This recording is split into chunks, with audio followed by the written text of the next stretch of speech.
need no boss control.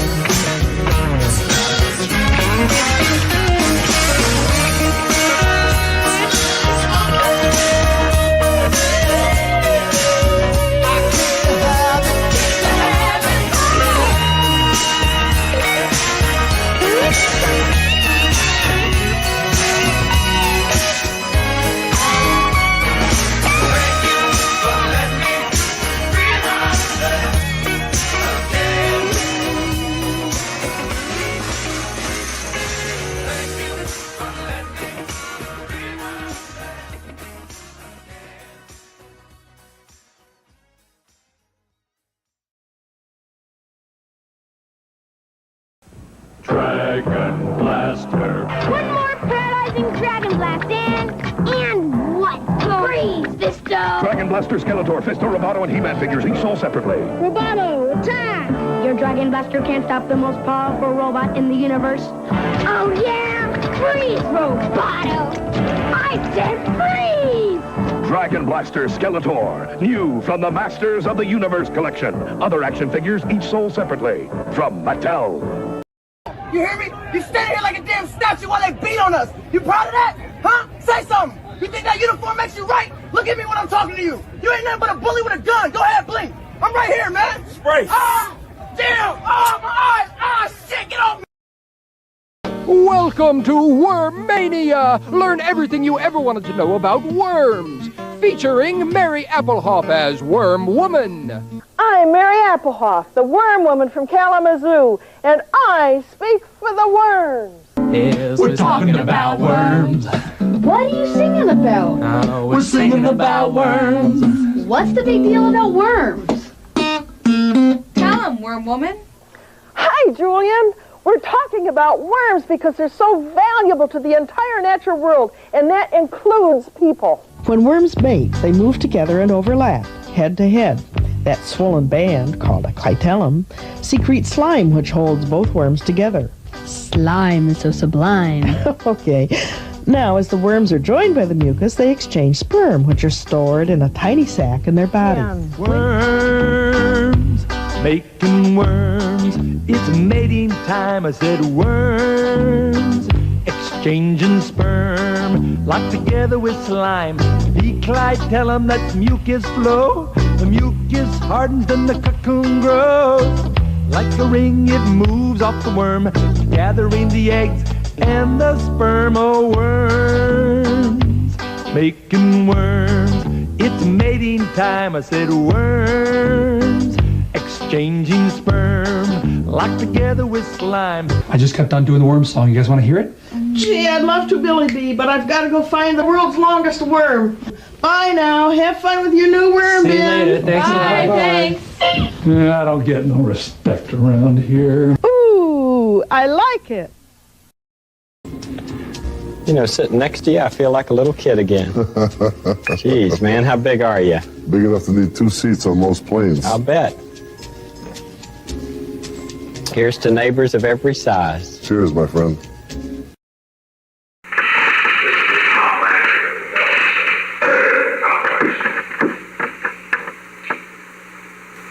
Dear Tom, as one who always pulls for the home team, I was naturally rooting for the Redskins on Sunday, very apparent. As a football fan, however, I want you to know that the whole nation has an arms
What's up, everyone?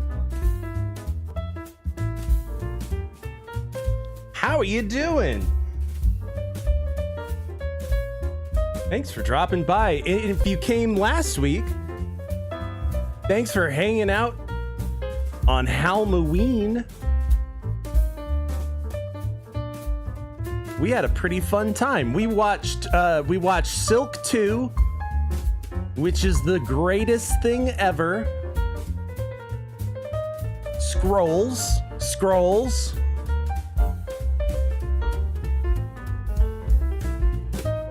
And Dumpy the Pumpkin will not be invited back. He has a lifetime ban on this program.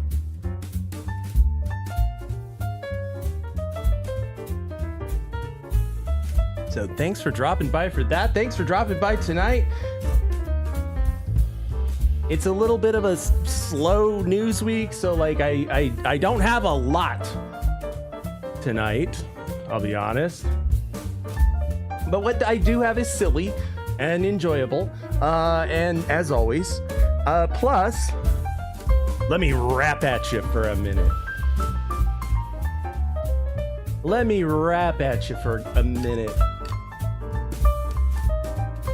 Just to let you know what I'm working on, what I'm going to be doing for the channel in the next foreseeable future.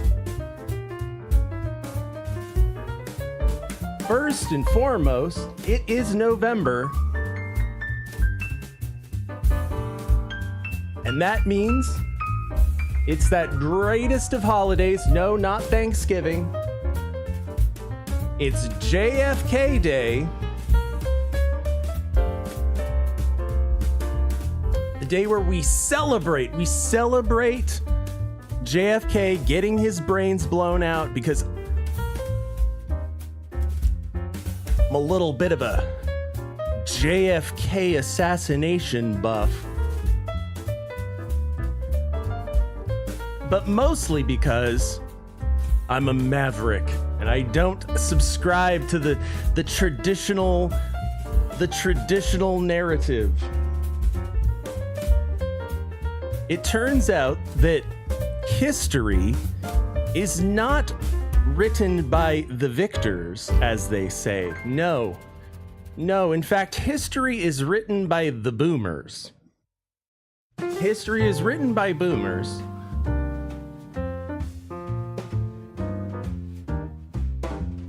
To self-masturbatize their generation and how great they were.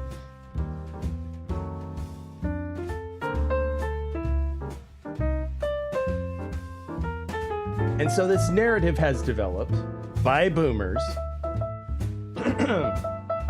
They go something like this. Look, man, Kennedy was like Jesus, man. He was like Democrat Jesus, and he was trying to end the war in Vietnam, man, and he was trying to put the CIA on a leash, man.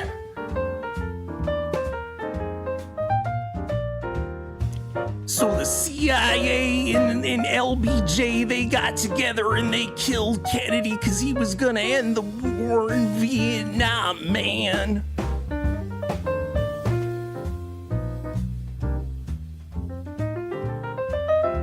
I don't think any of that is true.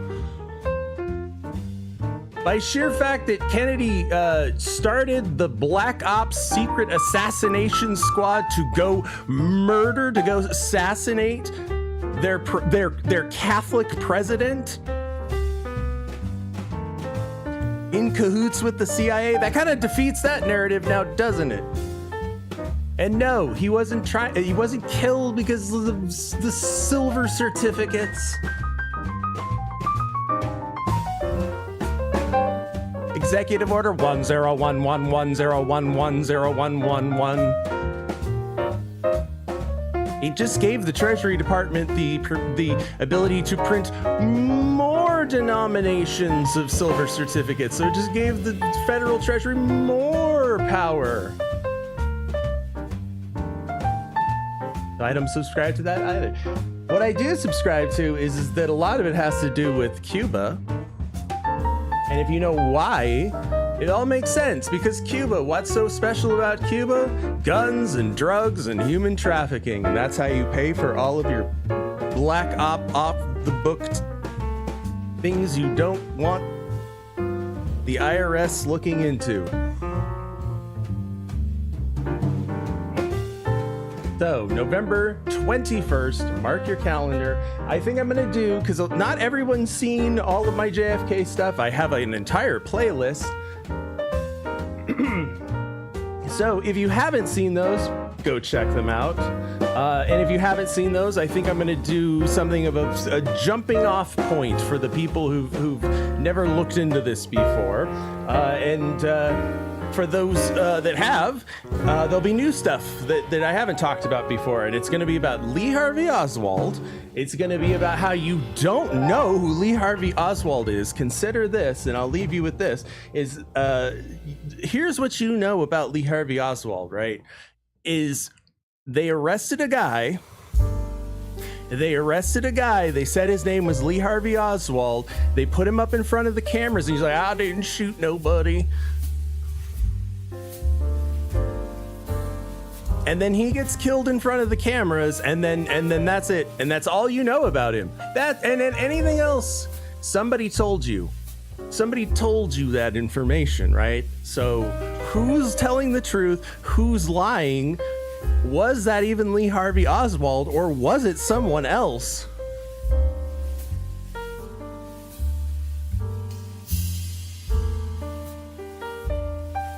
So there's that.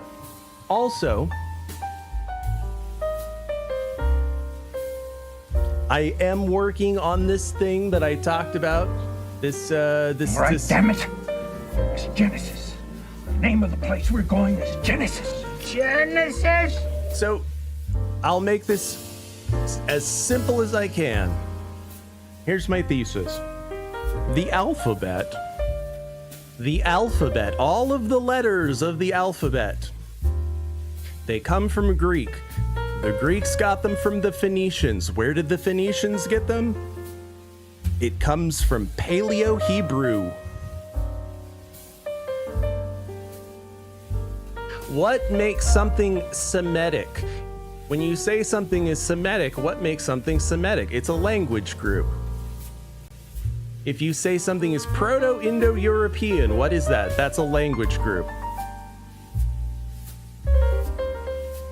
Interesting how they both have the roots of their alphabets in the same alphabet. It's almost like there's something special about it. And so all of the letters of the alphabet, they start as little pictographs. They're little pictographs because any dum-dum, for instance, can make little waves of water. And those little waves of water become the letter M. Think of a letter M, they're little waves of water.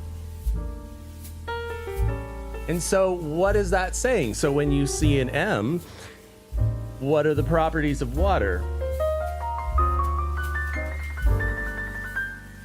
You can't contain the ocean, right? You can't control the ocean. It purifies you, but it's also this force of nature. And to go down into the depths of it, when you can't think of something, when you can't picture something in your head, you can't fathom it. It's unfathomable. What's a fathom? It's trying to reach to the bottom of the ocean, right? So the ocean is the subconscious. When you go to sleep,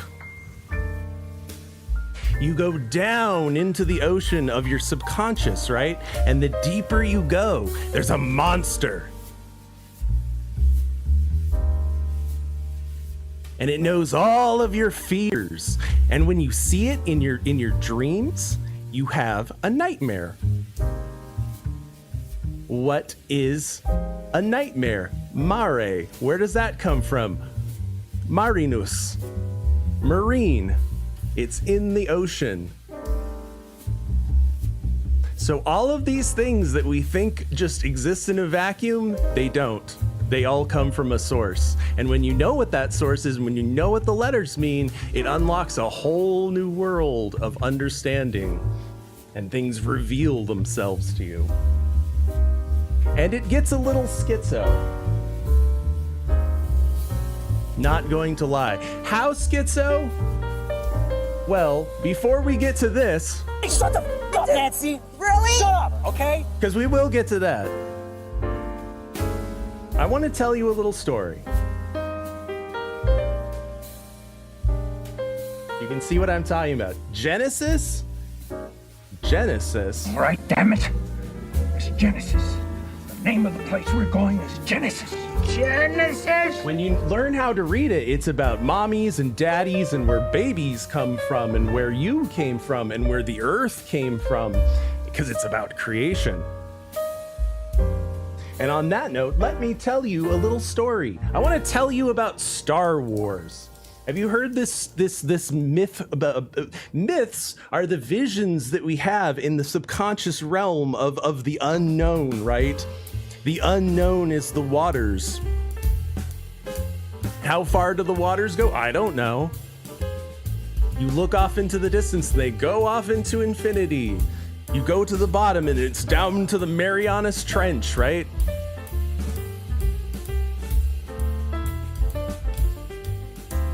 Have you heard of this story of Star Wars and the legend of Luke Skywalker and how he lost his virginity? Star Wars is a story about how Luke loses his virginity. Don't believe me? All right, damn it. Whoops, not that one. This one. When we meet Luke, what's he wearing? He's white. He's white because he's pure, because he's a virgin. And he's playing with sand.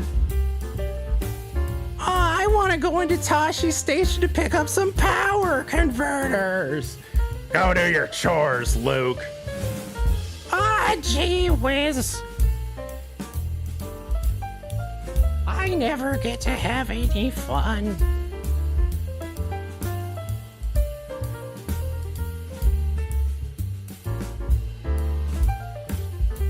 Until one day, one magical day,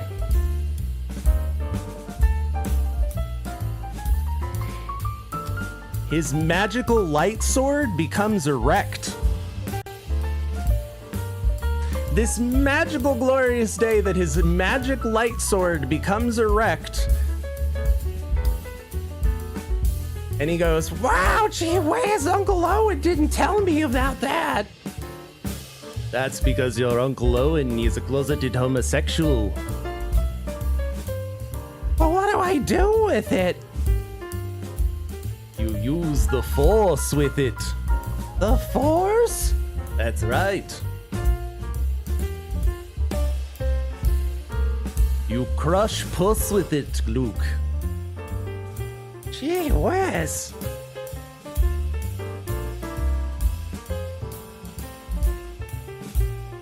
I don't know this. Look, Luke, you've got to go out there and use the Force to crush puss. I'm getting too old for this sort of thing. Why, back in my day during the Clone Wars, me and your dad, we were crushing puss across the galaxy, but now I can hardly get it up. I'm getting too old for this. You've got to go crush puss now, Luke. It's your turn. I don't know where to go to crush puss. Well, back in my day, we just went to a bar or something. We just picked up some local space wench.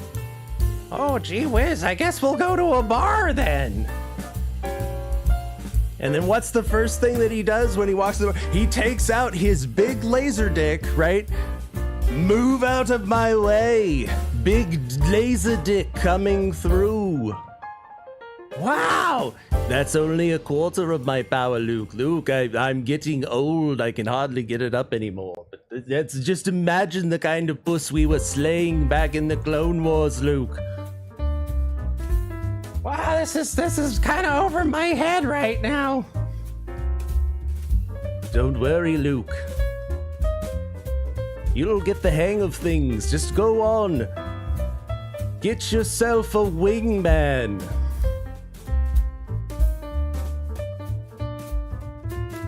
Go get yourself one of those wingmen, Luke.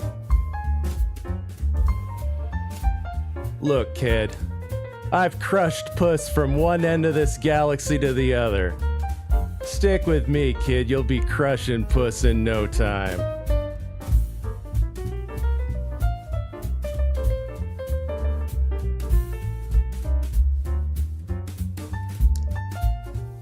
And so Luke and his wingman, they go out. They start getting some numbers. Luke gets a chick's number. He's like, I got one. Great, kid, don't get cocky.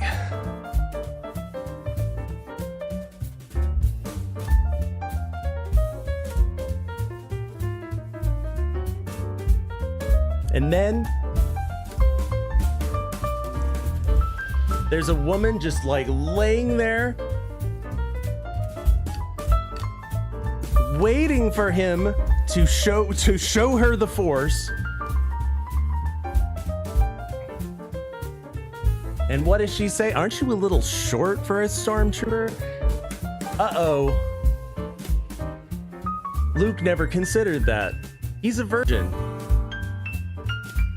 And so what does that do? That plunges Luke down. And where did we talk about? Into the waters, into the belly of the beast, into the waters of the subconscious, where he's dragged down by the monster in the subconscious of the depth because he's worried his penis might be too small.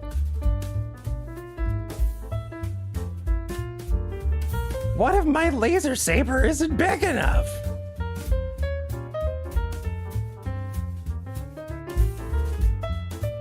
What if I don't know how to use it? No worries, because what does Luke do next? He goes to a sex ed class. He goes to a sex ed class and they show him, look, son, this shaft is ray shielded. You'll have to use your proton torpedoes to penetrate that. That's impossible, even for a computer. Oh, that's not impossible. I was sky wanking so much back on Tatooine. I was bullseyeing womp rats. Were you jizzing on womp rats? No. This is how a baby's made, Luke. It starts right here. You have to put your seed right there, right there. So Luke goes out in his space sky penis, in his space phallus. He goes into the Death Star gash. They make a trench run into the Death Star. Luke, you're going pretty fast. You gonna be able to pull out in time? Luke has no intention of pulling out. They're all racing one another. If you want to get really weird with it and schizo, what's Luke's call sign? He's Red 5. Red is the color of action. 5 is the number of man. You have 5 points. You have a head, 2 arms, 2 legs. You have 5 fingers on a hand. And that's how you use to experience the world with your 5 senses. And so 5. What did we learn from the 80s? Number 5 is alive. When you run a marathon or you go to a concert and you're in a state of pure joy and you're punching up at the sky with your fist, you're raising up 5 fingers, punching at the sky, basically going 5, 5, 5. And so he's red, he's ready for action. He's not choosing blue, he's showing them no mercy. He's 5.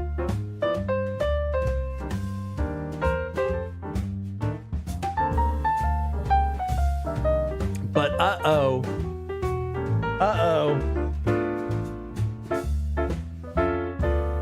Luke, you're going pretty fast. You're gonna be able to pull out in time. Your dad's coming, Luke. Dad, Luke, your dad's coming in his TIE fighter. He's coming home from work. What are you gonna do? Gee whiz, I'm never gonna lose my virginity. My dad's gonna come home and ruin it. When who should show up? Yoo-hoo! You're all clear, kid. Let's blow this thing and go home. I'm gonna distract your dad for a while. You take all the time you need, buddy. Wingman to the rescue. I'll distract your dad. You go nail that bitch. Go for it. You're all clear, kid. Let's blow this thing. And so he hears the voice of Ben saying, you lose the force, Luke. Let go, Luke. You don't need to use a rubber, Luke. You can do this bareback, Luke. Luke. If you're doing this for real, you've got a real men go bareback, Luke. You don't need a targeting computer, Luke. Turn it off. That's for pussies. And Luke shoots his nut into the Death Star. No condom.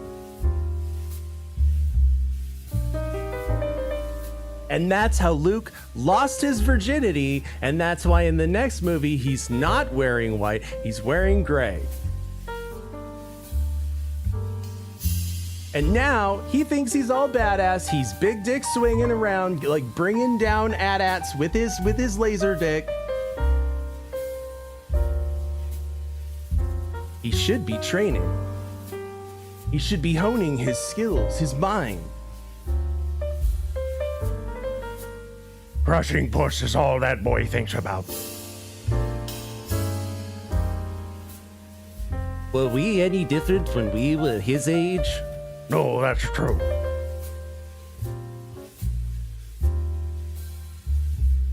Luke, you must complete your training. Look at me, Luke. For 900 years have I crushed puss. Look at me. Size matters not, it does. For 900 years have I crushed puss.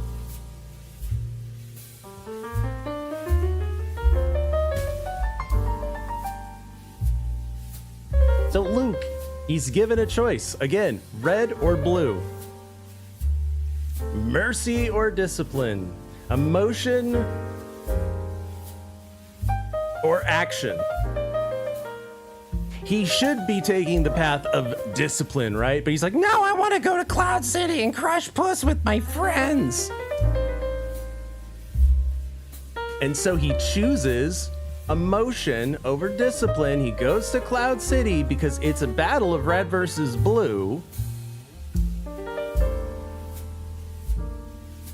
It didn't matter if he went or not, right? They still got Lando Calrissian still backstabbed them. He still betrayed the Empire. They still got away. Luke did nothing but run into his dad.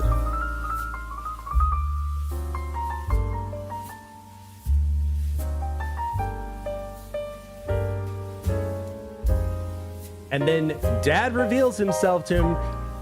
Luke.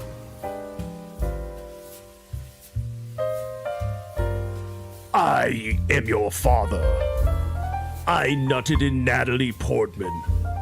Natalie goddamn Portman, Luke. Think about that. I nutted in Natalie Portman. And what did it get me? I got my dick burned off in lava, Luke. I don't even have a dick to get up anymore, Luke. And it will happen to you, too. That's not true. Yes, it is. You will get erectile dysfunction just like your old man. And one day, because I'm Father Time, I'm Saturn, I'm the demiurge that the weirdo Gnostics warned you about. I'm time itself. What is death but time, Luke? And time's coming, and it's coming for your dick, Luke. That's not true. That's impossible. And just to show him he's not fucking around, He symbolically castrates his son. He eats the baby. You're Saturn, you're gonna eat the baby!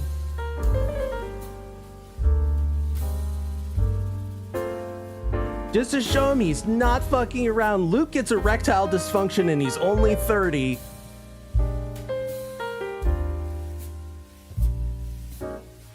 Because the hand that gives the mercy, also the other hand gives the vengeance.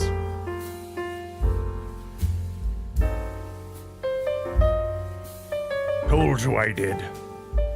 Told you that you weren't ready for that weird Gnostic bullshit. Turns you into an emo, it does. But Ben, you lied to me. You told me that the god of this world was a loving god, and he wouldn't take away my penis powers.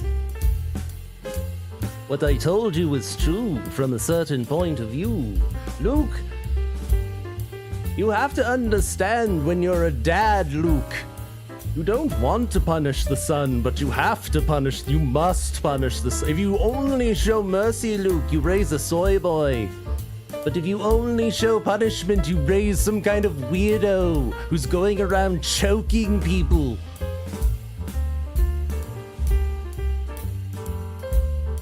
It's about being a dad, Luke. And who's the most absentee father of them all? It's God. The hand that giveth also taketh away. He's all of the good things and all of the bad things. He's the good and the evil. No, that's not true. I'm gonna castrate my own father.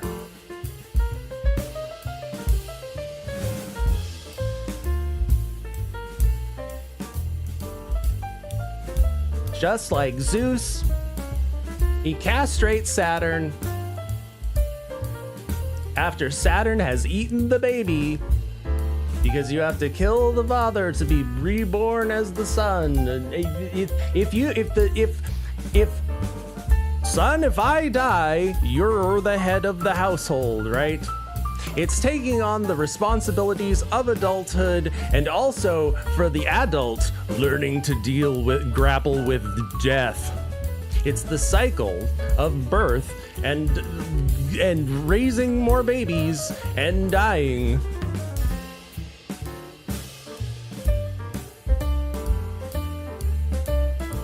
Because in the end, what does Luke choose? He doesn't choose red or blue. He has a green lightsaber. He's found victory. He's found balance.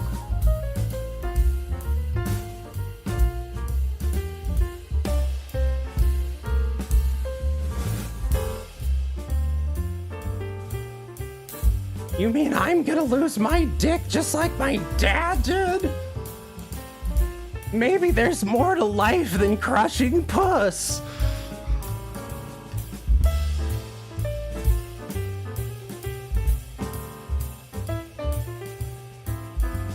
And in the end, Luke's not wearing white. He's not wearing black. He has his shirt open and he's showing that he's in balance. He's walked both paths. He's slain Saturn, and now he's ready to become the next Saturn. For now, my son will I will eat the baby, and then my son will castrate me, so as my father did to me and I did to my father, and thou throughout time, as is the way of things.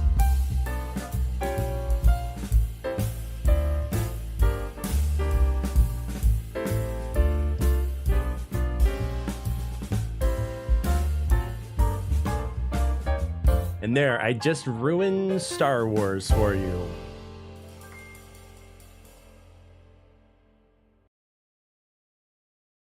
The man who threw threw a sandwich at a federal agent in Washington, D.C. has been found not guilty of assault. You'll remember this scene right here. A jury on Thursday found Sean Charles Dunn not guilty of assaulting an officer when he threw a hoagie at an agent. The incident happened back in August during President Trump's law enforcement surge in our nation's capital. Dunn's attorneys called his actions a harmless gesture during an act of protest. Reprehensible sandwich throwing. We've been following that story. All right. A creative attempt by one California driver to get out of a ticket. The Fullerton Police Department says the driver handed an officer a get out of jail free card during a traffic stop, like something out of Monopoly. The officer laughed and said, well, the creativity is appreciated. It's not a legal offense, and that he should save the card for a rainy day. I think he has. I think he's been holding that in his wallet for just this occasion for a long time. Driver was eventually given a citation. I think we're all friends with police officers that we know personally. And one of my favorite lines is when someone is getting a ticket and they're like, oh, do you know so-and-so? I'm friends with so-and-so. And my buddy's response would always be, oh, yeah, I know that guy. I hate him. That guy's been holding on to that card for so long just to do that gag. That breaking news, a man maybe this guy could use that card. Rescued just moments ago after leading police on a brief pursuit, then bailing from a stolen car and falling into a deep hole. NBC4's Robert Kovacic is live for us at the scene in Lincoln Heights with the very latest. Robert. Certainly an ending to a pursuit we've never seen before, Carolyn. The Los Angeles Fire Department's urban search and rescue team finishing up their work here. The rescue just about as fast as the pursuit itself. We can't show you the pursuit because it only lasted about a minute. Because he fell into a hole. I want to see the part where he fell in the hole. This is a guy, a 27-year-old, apparently trying to get away from LAPD in a stolen car. He decides to foot bail just after a minute. He goes into this lot got away, here kind of. on Stitchell in Lincoln Heights, and there he finds this is a construction site for an apartment building, and he falls down a 30-foot hole, a trench, if you will, 30 feet. That's about 3 stories high, and he only had about 4 feet there in which to maneuver. Now, as we bring in, it said that he had a walkie-talkie, and he said, "I'm Timmy O'Toole, and I've fallen down the well." Sting is standing by right now to make a GoFundMe to make a record. We're sending our love down the well, all the way down.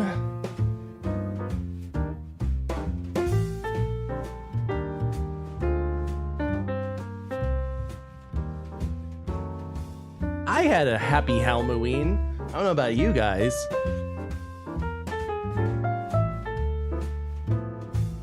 We more or less did it without a hitch. We had a little hiccup there with Manos.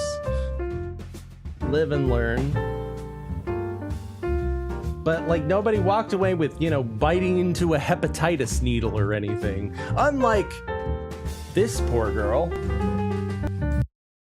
Well, a teenager from Indy's East Side got a dangerous trick inside her Halloween candy. She says she found a needle in one of her candy bars and bit into it. A 13-year-old Caitlin O'Connor says that she went trick-or-treating in Irvington with her family, just like they do every year. She says that her mom... Look, little girl, there are dope addicts who would kill for that needle. Checked some of the candy, so she thought everything was fine, but then yesterday morning she bit into a bite-sized Snickers, and a needle got stuck up in the roof of her mouth. She was medically cleared, and police took the needle and the candy for further It's all part of Seattle's free needles and candy program. She says the entire situation's left her frazzled. I was mad, but also sad because I didn't expect some really nice people who live there to do that sort of thing, because I've never met someone who was that mean. Just in case, if she got a needle, there's more than likely more than one out there now. I didn't think that trick-or-treating in Needle Alley was going to be so dangerous. The family did file a police report once again. Now, the Food and Drug Administration... They're not saying if it's a sewing needle or a hypodermic needle. Recommends checking all candy before eating it and only accept commercially wrapped candy. If it's a bite-size Snickers, I'm assuming it's like a tiny sewing needle, maybe. I don't know. I was told that they put razor blades in apples, but I don't think that ever really happened. And you know what else never happens is this, which happened. You know, this is a very difficult and sensitive subject. And in this case, a woman says she felt like her privacy was being violated. Men! Grown men with big in the women's locker room! Do you hear? Grown men with big dicks. Men with big in the women's locker room! And that's why I'm getting kicked out, and I want to make sure the girls know! It's a video that's gone viral. Singer Tish Hyman was furious. She says she was naked in the women's locker at her gym, formerly Gold's Gym, now EOS Fitness in Hollywood, when she realized there was a man inside. I was in shock. I was scared, and I told him to leave. He would not leave. Had no regard for my naked body standing there. She says it's not the first time it's happened. It has happened to me in a 2-week span 4 times in that bathroom. I turned around to men and they're naked 4 times, and I reported it to the people in the front. They did nothing. With big dicks. They did absolutely swinging big dicks in the ladies' locker room. nothing. Stay out of the women's locker room. We don't want it. We are not showing this person's face because they have not committed any crime or violation that we know of. They were swinging their big dicks. But Tish alleges it was a nasty confrontation. Yeah, it was nasty. They was swinging their big dicks. He said to me verbatim, straight women like to see D word. So if anything, they're looking at me more than you in there. And my response was complete shock, and I said, what? No, for real, what? There. And my response was, straight women like to see D word. So if anything, they're looking at me more than you in there. And my response was complete shock, and I said, what? Yeah, so you're more of a woman because you have a... Both were kicked out of Gold's Gym following the confrontation. Look, bitch, I'm here. I'm the alpha woman here. Okay, I'm swinging my big dick around like who's the real woman here? And Tish says she lost her membership. She insists she has nothing. I told you, Luke, it's all about the force. Against transgender it's what people. Makes everything but go round. Takes You have to issue swing with your what big she describes laser dick as sword. men being allowed in Just not in the ladies' locker room, Luke. Women's restrooms. Trans people have a right to exist. They need their own locker rooms and their own spaces. No, it does not make sense to put them in the you same shouldn't room accommodate with women. them. I don't agree. The gym's policy is to defer to state law, which says you can use the restroom that aligns with your gender identity. Reporting from Hollywood, I'm Gina Silva. I'll send it back to you in the studio. Fucking bullshit. A stunning... It's uncalled for, like this. Video. The president of Mexico, Claudia Sheinbaum, kissed and seemingly groped near the president of Mexico, Claudia Sheinbaum, kissed and seemingly groped near the presidential palace. Yeah, it's Mexico. A man approaches her from behind and appears to put his arm around her shoulders before leaning in. A quick walk. Yeah, he's Mexican. 5 minutes through Mexico City's historic. Can't even walk 5 minutes without being titty groped in Mexico. Yeah, man, we should invite more of these people into the country. Upended yesterday.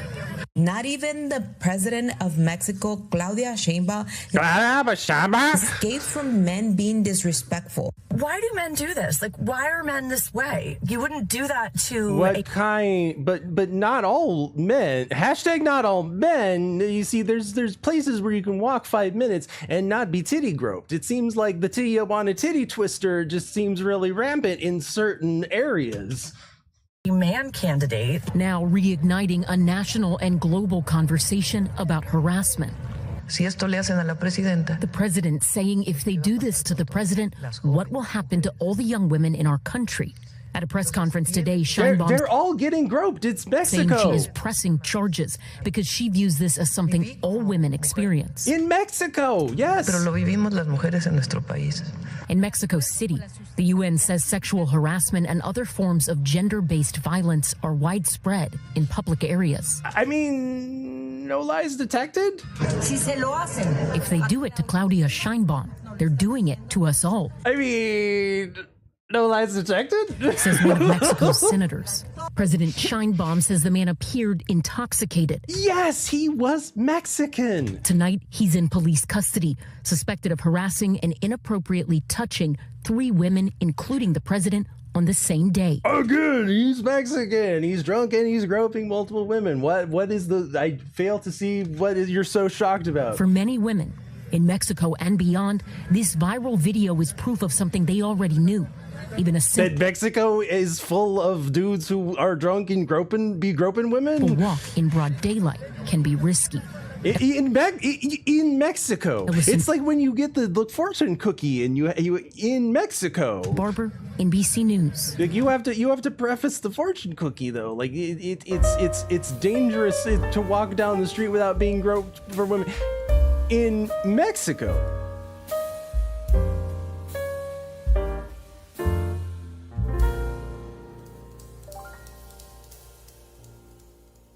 Right, Joffmore 11? Like I would I feel like the greater problem, like the greater thing I would be concerned about as a public figure would be my security entourage. Not so much, one detail at a time. We'll change the whole culture of groptitude like when we get to it, but like can we work on my personal security detail first?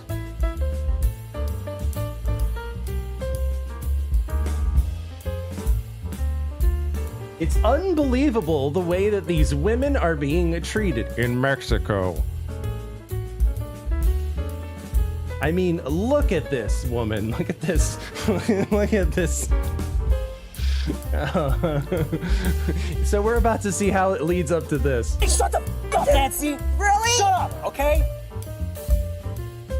It doesn't come out of nowhere, so... Well, no, it kind of does. You'll see. Oh, God. What's up, James? Everybody meet Nancy.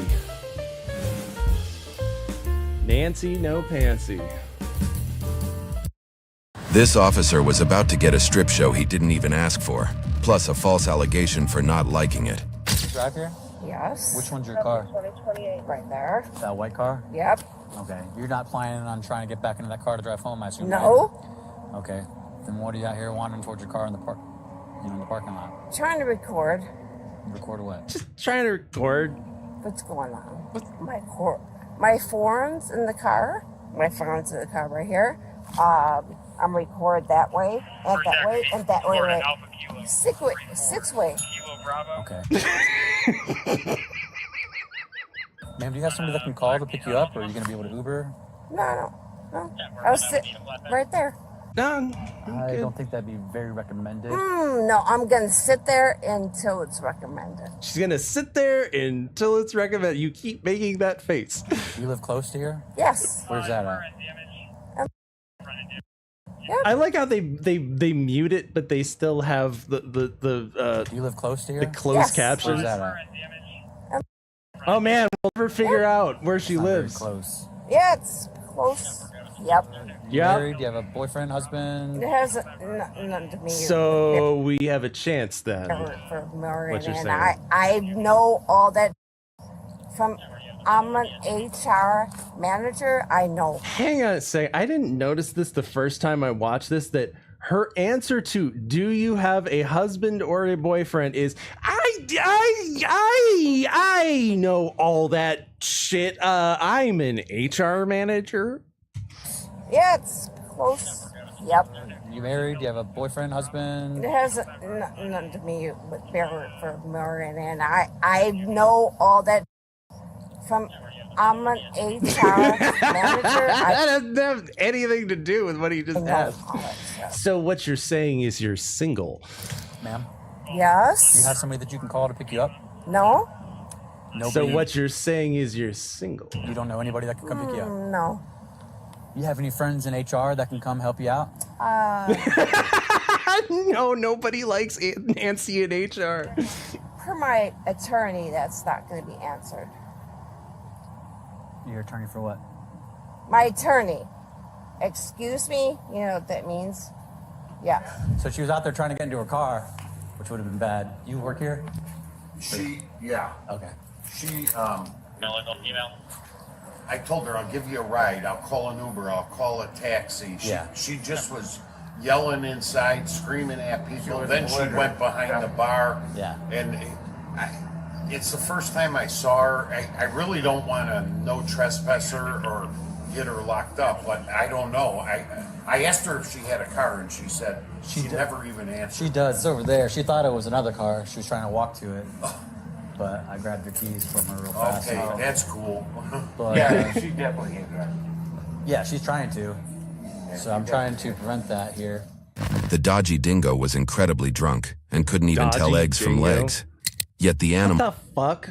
The dodgy dingo was incredibly drunk and couldn't even tell eggs from legs. Who writes this shit? Yet the animal somehow thought she could make it back to her cave all by herself. Okay, Nancy, Good so God. here's the deal. I think you're being a little harsh on Nancy. So clearly you can't drive. You were out here trying to find your car to try to drive away. Clive right there because he said they can't themselves. Anyways, Nancy, so you have one. You're so stupid. You have two options, Nancy. All right, we can march enact you and take you to the jail, or you can go sit in a drunk tank for a few hours so you sober up. Or if you want to get on your phone and call a friend to come pick you up, we can do that. Oh my God. Or if you want to call a cab, we can do that. Oh really?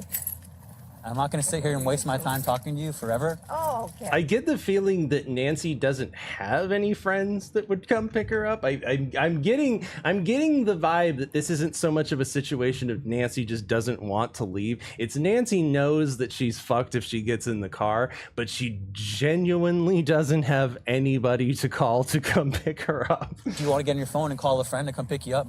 We can do that. Oh my God. Or if you want to call a cab, we can do that. Oh really? I'm not going to sit here and waste my time talking to you forever. Oh, okay. And so you need to make this decision very quickly. Oh, you can do that. You can go ahead and do that. Okay, so do you want to go to jail and sit in a drunk tank? Really? I'm asking you, is that what you want to do? No, I don't. Okay, then we can call a cab or we can call a friend to come pick you up. But I'm not going to leave here with your keys. Or And of course you're not going to leave my keys with the I'm not going to leave. What do you mean by that? Keys with the I'm not going to leave. Because you're... Shut the f*** up, Nancy! Really? Shut up, okay? Wow, that escalated really quickly. You're not going to leave my keys with the I'm not going to leave. Because you're... Shut the f*** up, Nancy! Really? Shut up, okay? I'm not going to sit here and listen to this. I'm giving you a couple options. I'm not going to leave you with your keys for you to drive drunk and go crash into somebody, so you can call a cab or you can call a friend to come pick you up. I'm not going to let you sit here and yell in my face. Nancy, are you going to call a friend or are you going to call a cab? Are you going to call a friend or are you going to call a cab, Nancy? 32, Charlie. Can I? No, you're not tucking my phone. You're not tucking my phone. You're not tucking her phone. Nancy, are you calling a friend or are you calling Don't a you cab? tuck that phone. Okay, so you're not going to call a cab? You're not going to call a friend? Go what you want to do. Go what you want to do. You know that Fleetwood Mac song. You go what you want to do. Go to Jank. Go take, and it could go all the way. Fluorescent pink. What?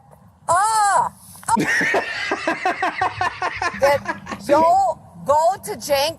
Go take, and it could go all the way. Fluorescent pink. What? Oh my God, you did that! Oh my God, you did that to me! Oh my God, you did that to me! I'm being raped! Oh my God, you did that to me! She pulled it, I'm being raped! Oh my God! You... My shit! Pull your pants up. Oh my God! Are you kidding me, bro?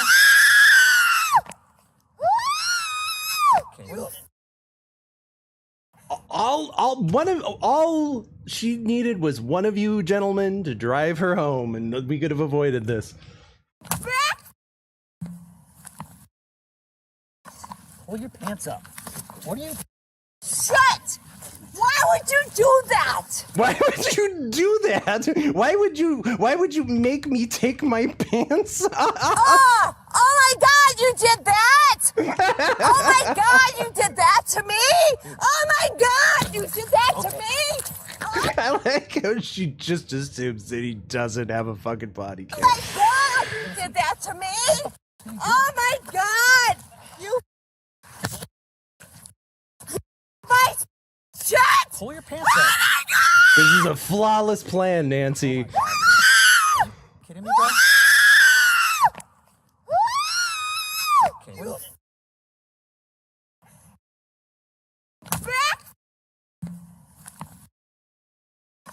Pull your pants up. What are you? Shut! Why would you do that? Why would you do that? Pull your pants up. Why would you fucking do that? Give me this over. Oh. I think this cop was trying to give her the chance to call somebody, you know. And like I said, I don't think that this is so much a situation of Nancy just refuses to leave. She knows that if she gets in the car and puts the keys in, that she's fucked. So she just genuinely doesn't have anyone to come pick her up. Is what I think this amounts to. Stop it. Why would you do that? You're... No, Nancy. You're prejudice. Nancy, no. What are you? You're right. Nancy was trying really hard to make it seem like the officer was assaulting her. Too bad the only body she was going to be on that night was the body cam. Anybody like trying to watch a game in the state of Florida, and you want to state that we don't have to, they don't have to right, and they kill, and they don't have late.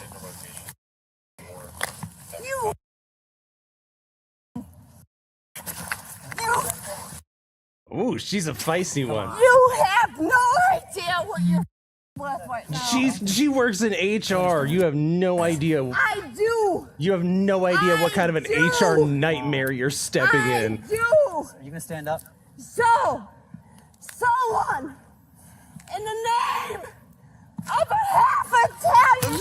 The name of a half Italian. Half nationality. And you for me, please. This is half Italian racism. My life. Systematic half Italian racism. Scalped my life and the life of my rights. You have my lights. You fuck those lights. I just went to bout and yeah, go, you go, because you know that you are no. Hop in the car. Have a seat. Yes.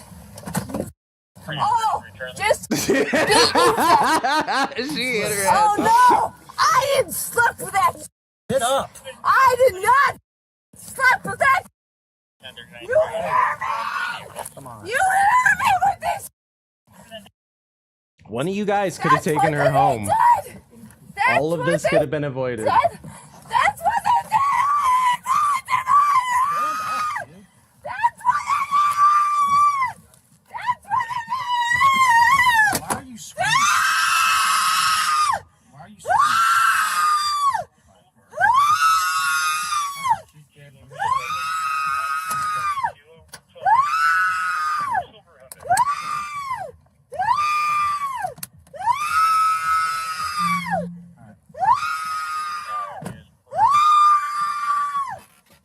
Shut the fuck up, Nancy. I'm a true of how came here by True of how? South from fucking Palm Harbor, Harbor, and Farber Barber. came down here all by myself. You know what I did? Hey, what did I tell you? You know what I did? All by myself, because you have nobody to come pick you up. I went down here and loved watching the game from my Palm Harbor, Palm Harbor, Palm Harbor,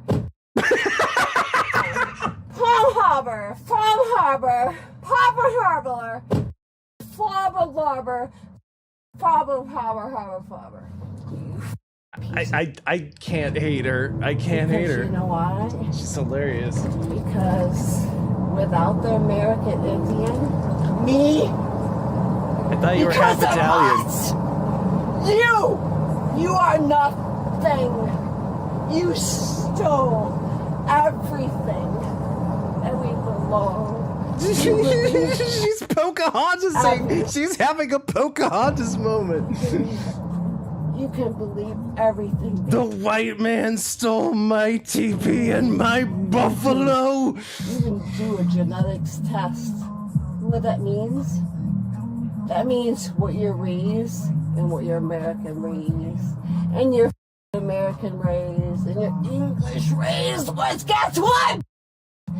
You are us. You are us. You don't have to have stimulation. She's one of those Italian Indians. They gave you. One of those Sicilian Indians. Hey. You are us. You are us. That's what's so up. Her father's name is Luigi Running Bear. Us. We are American Indians. We are African Americans. We are everything. Apparently she's everything. That you don't want to be. The 53-year-old female was charged with felony battery on a law enforcement officer. Round 2 begins with another pompous cattle wandering down the road. Wow, we're getting like very harsh on these women. Nancy held up quite well for 53.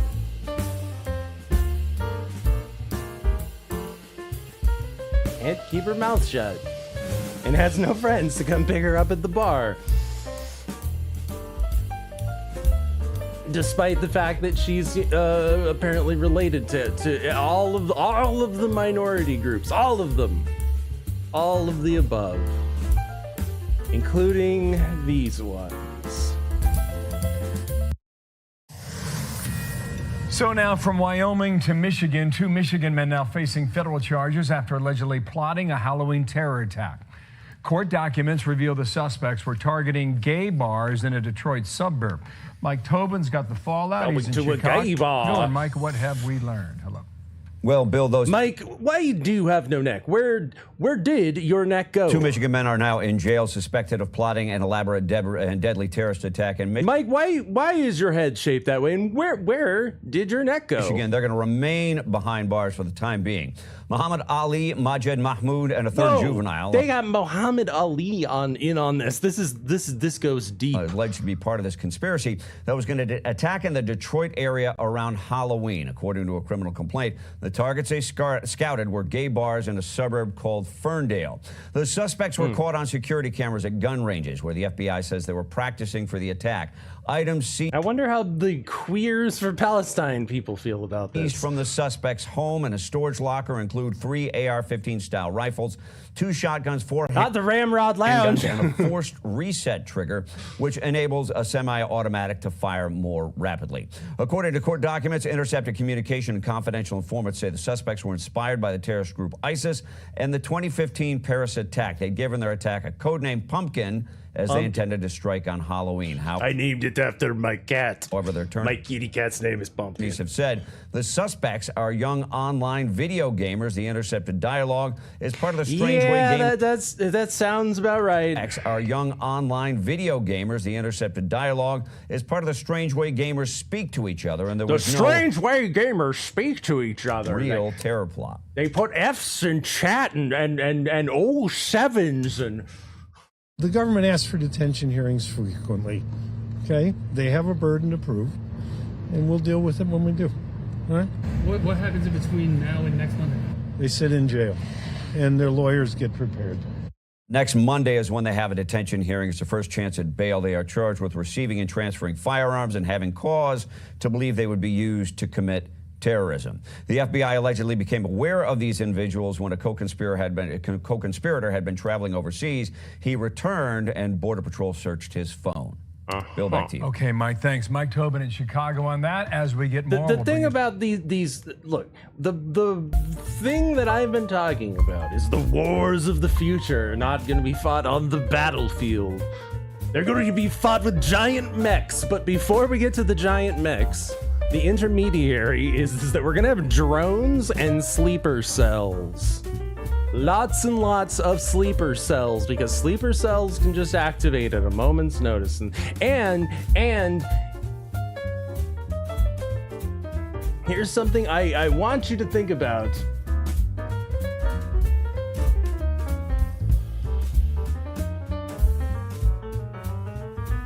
Y'all gotta start thinking how the spooks think. Y'all gotta get into your minds how the hell the spooks think. You see, if you have a sleeper cell, if you've been grooming a sleeper cell, if you've been grooming these online gamers with their strange coded language by going, "Hi there, fellow gamers. My name's Carl. Carl in accounting. I work with Nancy in HR.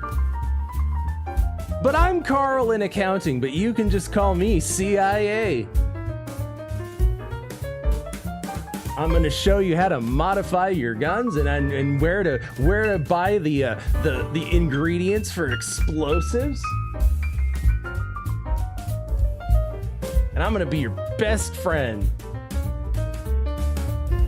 But what happens is that, you know, if they don't use that sleeper cell or intelligence gets intercepted by another foreign actor, well, they've already done the hard work. So now Carl in accounting isn't paying attention, and they get a phone call one day. "Hello, my friend. Yes, this is Kurt. Yes, Carl sent me. I'm your new good buddy. You can just call me Kurt, your new good buddy, or KGB. That's right. Everything I tell you is coming from Kurt. So now I will be giving you directions."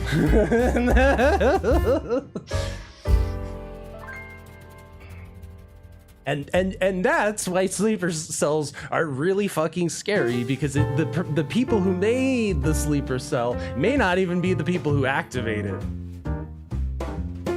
So, food for thought. You're not in your nightmares. Several days ago, we brought you breaking news as we heard from FBI Director Kash Patel, essentially saying that it appeared that an apparent terror plot in the Detroit area had been busted.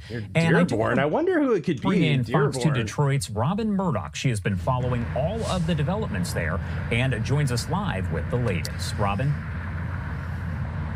Good morning, Josh. Yes, over the past several days, we have been able to talk to both of the attorneys of these suspects allegedly involved in this. And the big takeaway from those conversations is, number one, they do not believe that there was a mass casualty event that was planned. And number two, they tell us that they do not believe they were that gonna there are shoot going up to be gay bars. charges as a result of Look, they weren't going this. to kill like a mass amount of gays. Our cameras were there at a couple different locations in Dearborn as well as Inkster on Friday morning, where those FBI agents were conducting those raids. And these are areas close to Detroit, communities close to Detroit. Hey, is this one of our guys or? FBI Director Kash Patel on Friday morning, as you know, posted on social media that federal agents had thwarted a possible Halloween weekend terrorist attack here in Michigan. Now, we did reach out to our local FBI offices to see whether these operations were connected to that social media post by the FBI director, but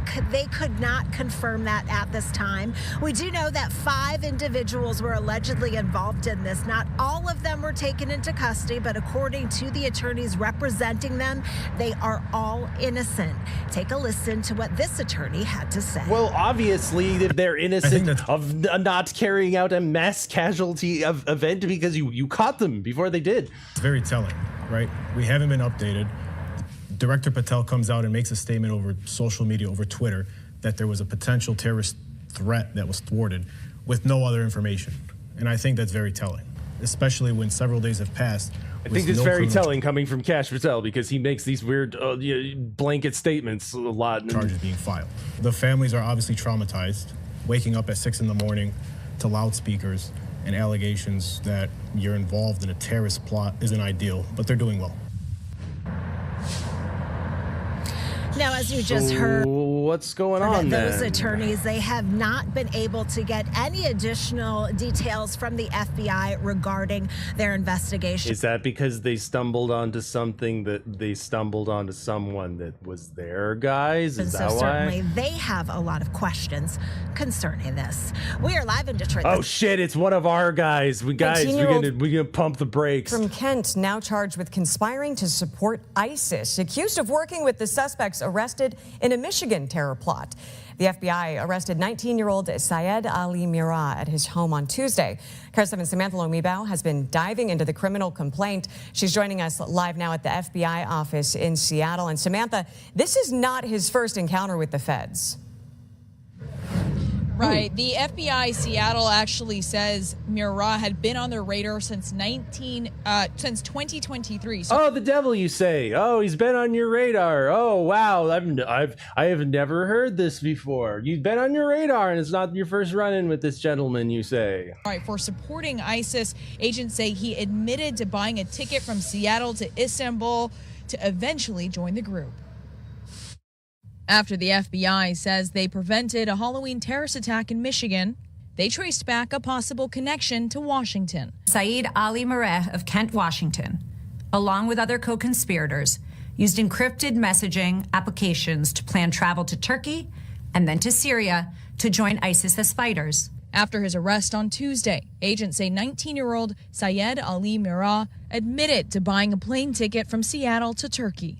He was charged on Wednesday with conspiring to provide material. That seems like a good life choice, bud.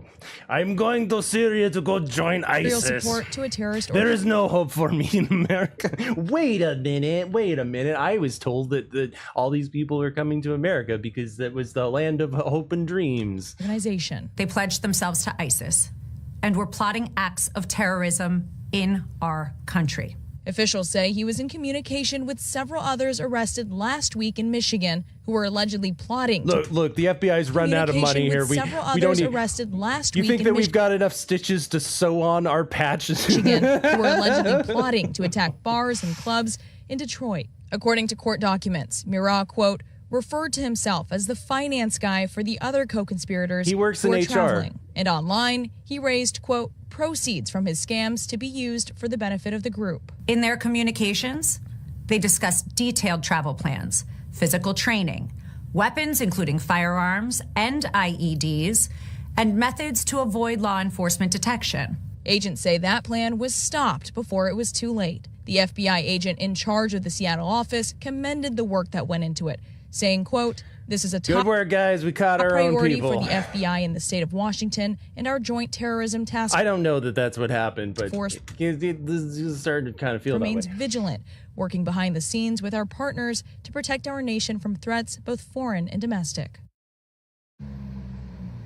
I mean, consider it again. It goes back to the JFK stuff. It's the we groom the guy for the other team because he may be useful in the future. But shit, we lost control of him, or somebody spilled the beans. Guys, we foiled a terror plot. We did it, guys. And if convicted, Mira could face up to 20 years in prison. And of course, stay with us for updates on this case.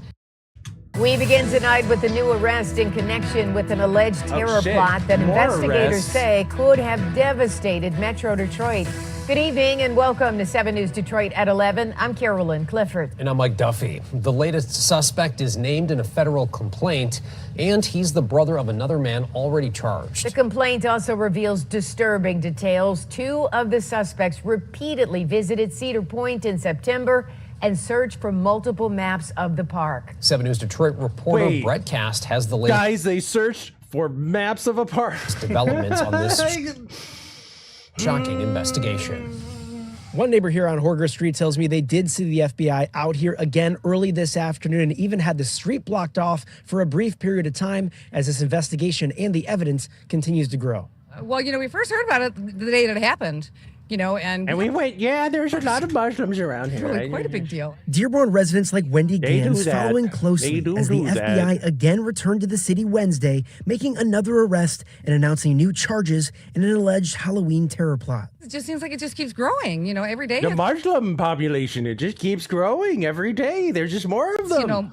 More arrests, more people. 19-year-old Ayab Nasser was the most recent Dearborn arrest. His home on Horger Street was one of the homes the FBI searched Friday. His brother, 20-year-old Mohamed Ali, also lived there. You know what? Come to think of it, maybe these guys weren't built for America. Maybe they were, destined to go join ISIS in Syria. And was previously arrested Friday, along with They don't 20-year-old really look Majed like Mahmoud. winners. These two appeared in federal court Monday, but now all three men are charged with conspiring to provide material support for ISIS and for having firearms that would be used to commit an act of terrorism on behalf of ISIS. During the searches of their This homes, feels like a lot of this feels very set up. and a storage unit in Inkster, investigators found numerous AR-15s, more than 1,600 rounds of ammunition, along with other accessories and tactical gear. The amended criminal complaint. And again, I'm not saying they set it up to be caught to pat themselves on the back. They very well could have been setting it up just to infiltrate ISIS in Syria and bring back intelligence, and then these guys no longer became viable assets. Shows not only surveillance of target practice at a local gun range, but also surveillance of the men at Cedar Point Amusement Park on multiple dates while it was closed. The park is known for their Halloween weekend event. Yeah, such a lovely atmosphere in Dearborn. See, look at all these Muslims. And the suspect's computer We're coming for you. also showed a search for, quote, is it crowded on Halloween weekend? That would have been horrible. That would have been like a terrible thing. All those people. In a statement, a Cedar Point spokesperson said, quote, Cedar Point assisted the FBI on this investigation as the individuals were recently observed on park property. Although there was no substantiated threat to the park, guests they or associates. took directions to a park and then they hung out at a park. Cedar Point's advanced security and surveillance capabilities provided important additional information to investigators. According to the amended complaint, the men debated an attack date of Halloween or New Year's and also scoped out LGBTQ-friendly nightclubs in Ferndale. These new details all coming as two more 19-year-olds were arrested in New Jersey in connection to the plot, also charged with allegedly supporting ISIS, shocking to the community there. I wouldn't have thought that. I wouldn't have thought that these Muslims would have carried out some kind of a terror plot against the gays. Who would have ever thunk it? Oh, he looked like a nice kid. They looked like the nice kids with the towels on the head, and they were doing the prayers on the rug, and they were always calling me an infidel and all kinds of what's it, who's it. But they seemed like a nice kid. I see him ride his bicycle. He gets on his bicycle. He went on his flying carpet. He came back. Nice kid. I mean, I've certainly interacted with him. I know who he is. Surprising to say the least. And Nasser's expected to be in federal court at 1 p.m. in downtown Detroit. In Dearborn, I'm Brett Cass, 7 News Detroit. Something all just very Listen to this. Two teenagers from New Jersey have been charged in connection with a Halloween terror plot in Michigan, both vowing to commit violent acts of terrorism, with one allegedly texting that he wanted to murder Jewish people, and the other allegedly volunteering to conduct ISIS-inspired on-camera beheadings. ISIS-inspired online beheadings. I mean...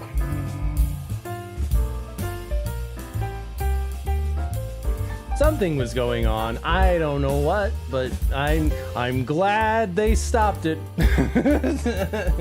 even if it was their own guys, I'm glad, oh, look guys, we're gonna pat ourselves on the back. Good. You know what?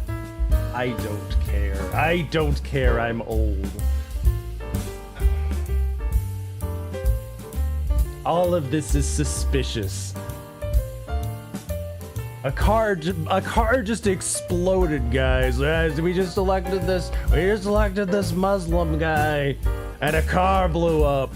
Cars blow up all the time. It's nothing to see here. It seemed like, I knew that car. He seemed like such a nice car, and then one day he just exploded out of nowhere.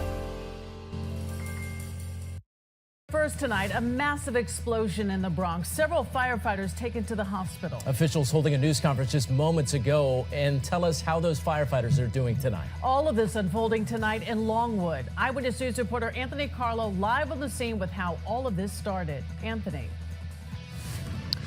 Well, Sade, Mike, right now fire marshals are trying to figure out what started this car fire that resulted in that explosion that sent 7 firefighters to the hospital. FDNY See, I knew Chief that car. He was just such a nice car. They are awake. Cars and just they explode are alert, sometimes. but at least 5 of them are now dealing with serious burns. People watched from their windows, the fire burning on the street below.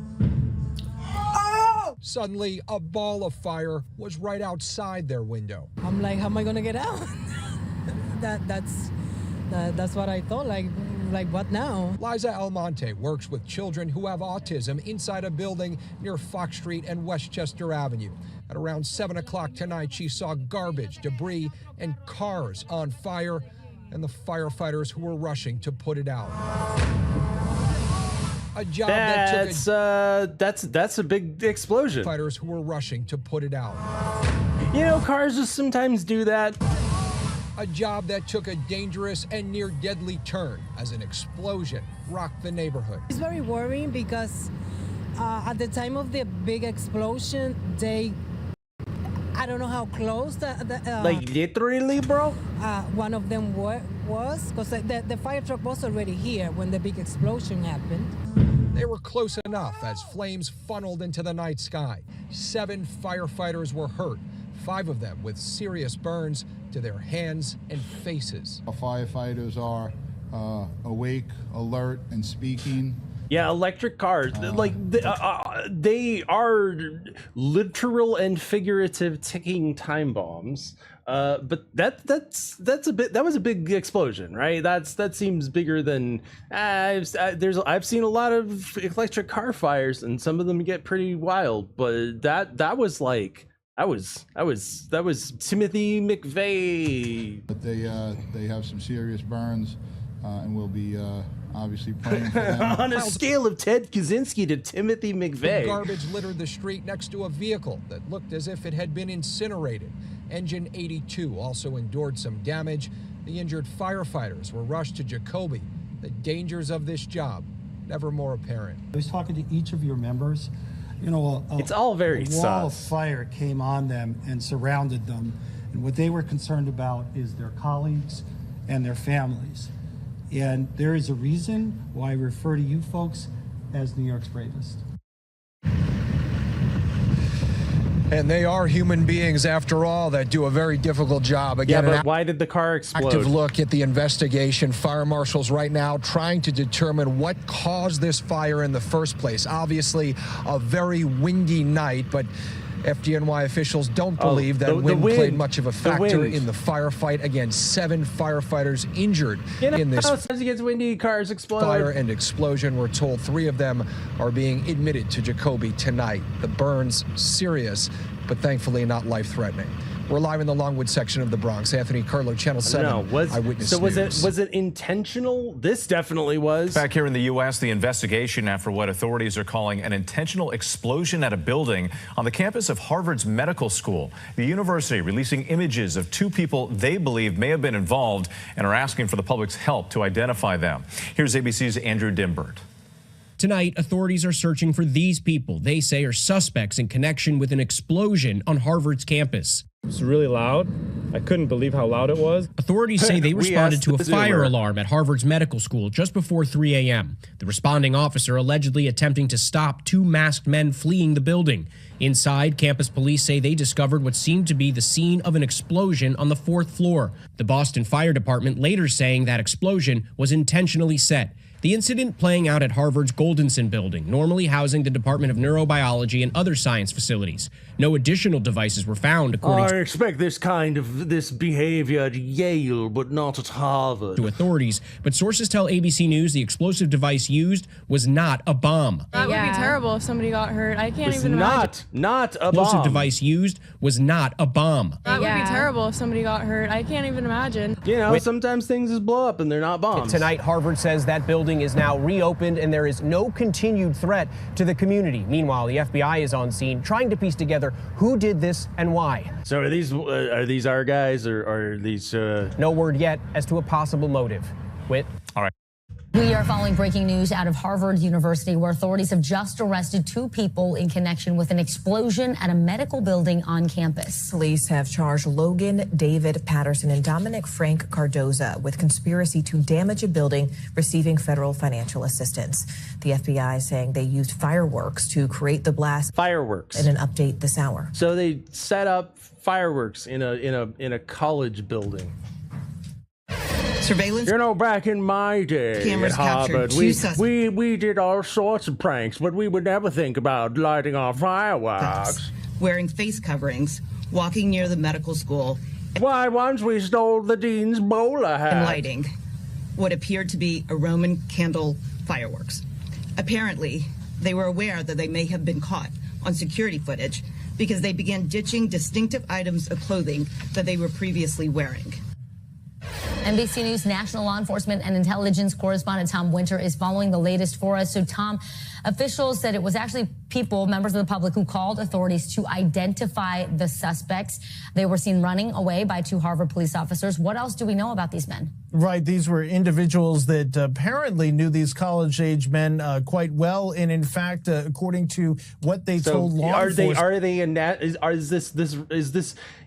these kids lighting off Roman candles in college campuses? Is this a threat to our national security? You're looking at them there, or at least their names there. Cardoza and Patterson apparently told law enforcement that the 2 said that they did it. So that's something that obviously was certainly an important breakthrough in this case. But wow, it's been a slow news week. But all of these explosions. Look, guys, something must be done about all of this foreign and domestic terrorism.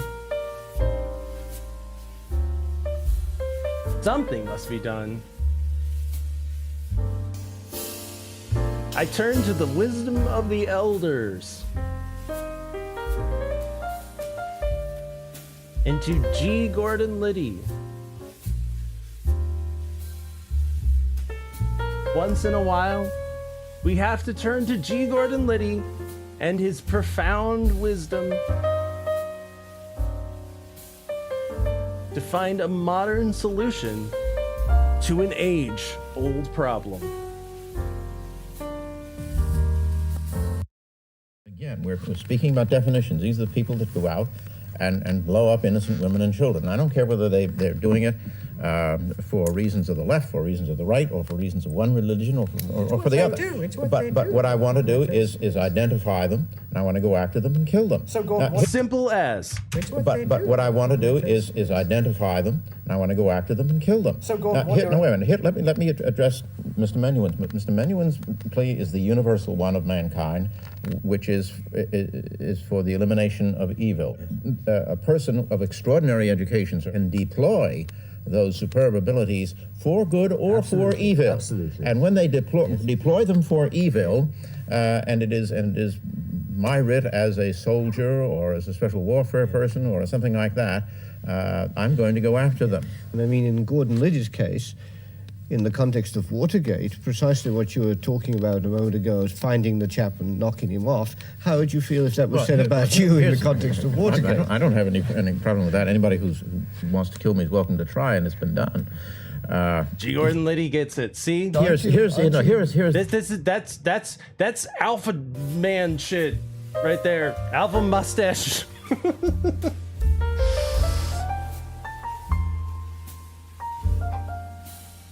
Anybody who wants to kill me is welcome to try. They've tried and failed. My mustache literally blocked all of the bullets.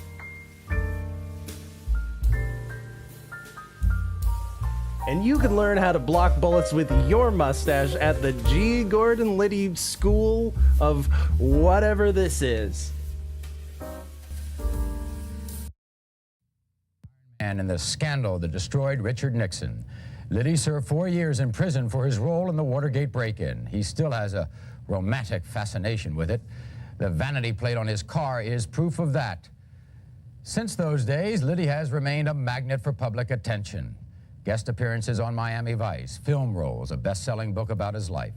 And recently, Liddy surfaced as headmaster of a very unusual school. Headmaster. A school for his kind of Grandmaster killers. Liddy. Our Steve McPartland went to one of the classes. Grandmaster Liddy's School for Killers. It's 3 o'clock in the afternoon. You just got out of your car, you're on the way to the bank to cash a check. You come walking up towards the bank, all of a sudden you see something's up, you get that sixth sense, that feeling. You see somebody move inside, a shadow move to the side. There's a woman with a baby, she's running, someone screamed, it's too late, you can't turn around, there's a man with a gun, someone shot! Yep! Private. That seems about right. Yep. Private Eye George Troxell has decided to go back to school for a refresher course in crisis situations. He's being tutored in a G. Gordon Liddy classroom. The hostage! They just scream at you and then you shoot people. Shoot the baby! Shoot the baby! Too late. You shot the baby. When time was up. Too late. She's dead when time was up. George knows that in the private security game, the weapons pointed at him won't always be cardboard. You're in a situation where you have to make a decision, a life and death decision, in a half to 1 second. And the grand jury, quite honestly with you, has weeks to decide what it took you 1 second to decide. So any kind of professionalism that you can develop to help you or aid you in making that decision, I would say is very valuable, wouldn't you? Meet the founder and headmaster of this new school, G. Gordon Liddy. You'll probably remember Liddy from the Watergate days and the bungled burglary that cost him 4 years in prison. But today, his controversial expertise are the subject of classroom lectures delivered with all the authority of a university professor. The G. Gordon Liddy Academy is designed for persons who are either already in or who aspire to be in the business of being a private detective or corporate security. The G. Gordon Liddy School of Private Assassins. There is probably no other organization in the country who can give people that kind of To get training. there, you have to climb up a mountain, and there's 666 steps to get to the very top. And when you get to the very top, G. Gordon Liddy holds out his palm and he makes you catch the pebble from his palm. And if you can't do it, he pushes you back down the stairs, and you have to start all over. But the only thing else you'll find are these little things on the back of matches saying, enjoy the thrill of arrest, and send your... Where did I find this? In the deep bowels of the internet. $5. Well, the tuition at the Liddy School is more than $5. In fact, it's $2,700, and the entire school year is only 3 weeks long. But the lecture material can be as gripping as a James Bond novel. As you draw, you step to the side. Comes down and out like that. Now, notice, stable. Notice, leaning forward. Why? Because if you are hit, you want to fall forward where you can continue. You can use your body to kill them as you lay dying. Fire at your adversary until you're all the way down. Every time. Your body is a weapon. If you're shot, you can fall into them and use your body to kill them. Kill him. If this school were to publish a yearbook this semester, the faculty wouldn't be able to claim the only famous face. The president's son, Ronald Reagan Jr., has enrolled. He will finish the program and then write an article about it for Playboy magazine. One of the journalists who took your course was Ron Reagan Jr. Was he a good student? From what I'm told by his instructors, yes. He's got a good wit. He's great. I've had a lot of fun with him. I think he's had a lot of fun with me. We haven't cut him any slack. He's working to the same standard. See, look at these guys. They're all trying to get their mustache as powerful as G. Gordon Liddy's. What did I tell? I wasn't kidding. Right now. He's doing great. Reagan and his classmates are being trained by a professional anti-terrorist group that Liddy has hired. They will be taught how to use a 9mm. Whoa, they've got a dwarf! They have a dwarf! No way!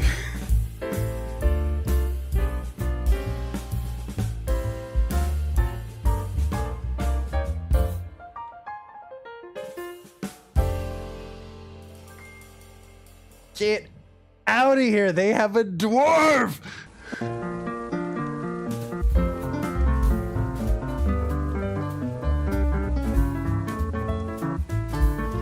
Don't you know another tune? Get out of here! And go to the G. Gordon Liddy School of Assassins for Midgets. That's right. Half price for midgets.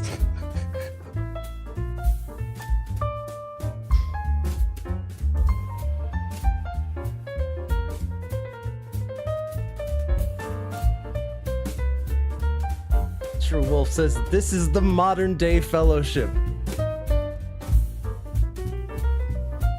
G. Gordon Liddy is like G. Gordon Gandalf.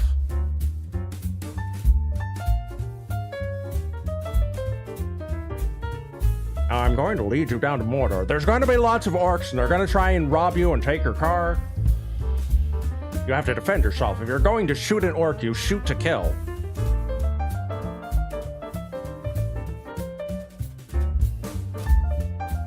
Aye, and with me 9mm.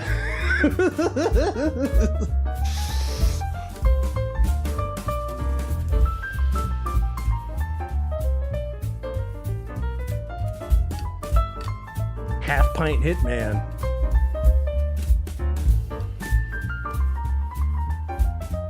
That is so awesome. How can you make a G. Gordon Liddy school for assassins better? Midgets. That means follow through on the logic here with me, folks. This means that somebody out there, they have a dwarf private security bodyguard. They have a little person who protects them. And if that were me, I would make him wear a horned helmet and carry a battle axe. And I'd make him grow out his beard, long and luxurious. And he would drink nothing but ale.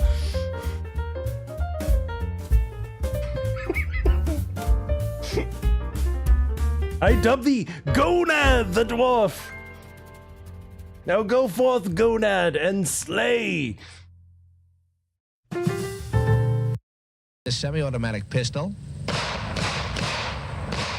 An assault rifle that's similar to the military's M16. Miss. Better move. Yes, sir. You just get off my property. What's he got?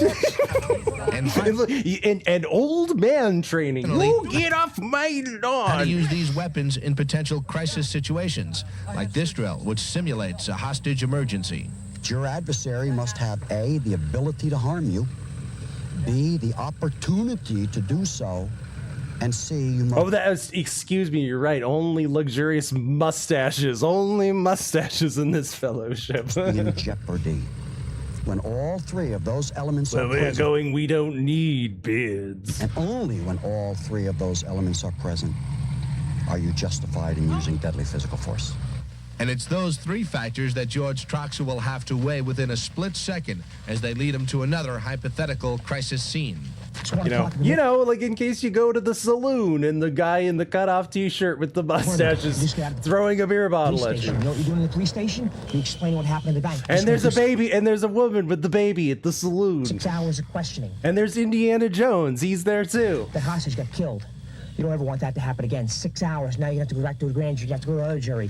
They don't want to know. It's Dale Gribble. Oh my God! When all three of those elements are present, and only when all three of those elements are present, are you justified? Yep, I've been going to the G. Gordon Liddy School of Assassins. Best $250,000 I ever spent. Using deadly physical force.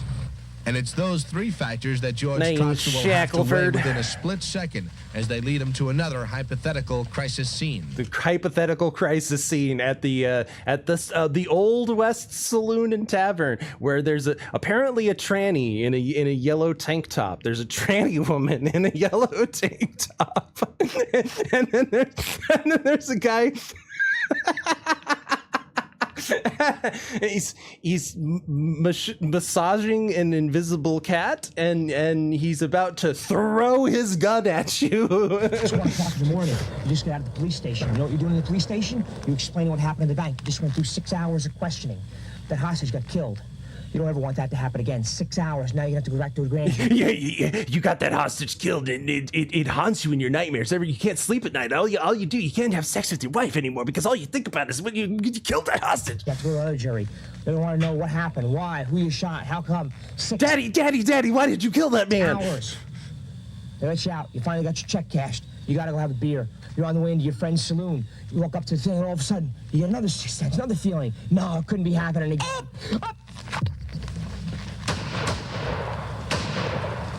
Was I supposed to shoot the baby or no? I believe that there is a stigma that goes along. See, I thought that the baby was a smaller target, so I got more points for it. With some of the people who might be a part of your academy, that they're loners, that they're a bit off-center. You might say that these people are a bit off-center. They're loner weirdos who would pay $250,000 to go hang out with G. Gordon. How do you feel about that?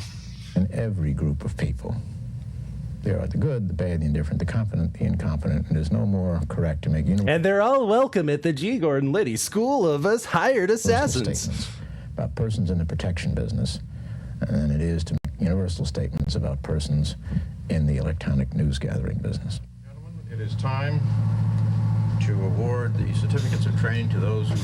Dale would absolutely get close to G. Gordon Liddy because I want to learn more about those Watergate secrets. I know how it connects to the JFK assassination. I ain't no slouch.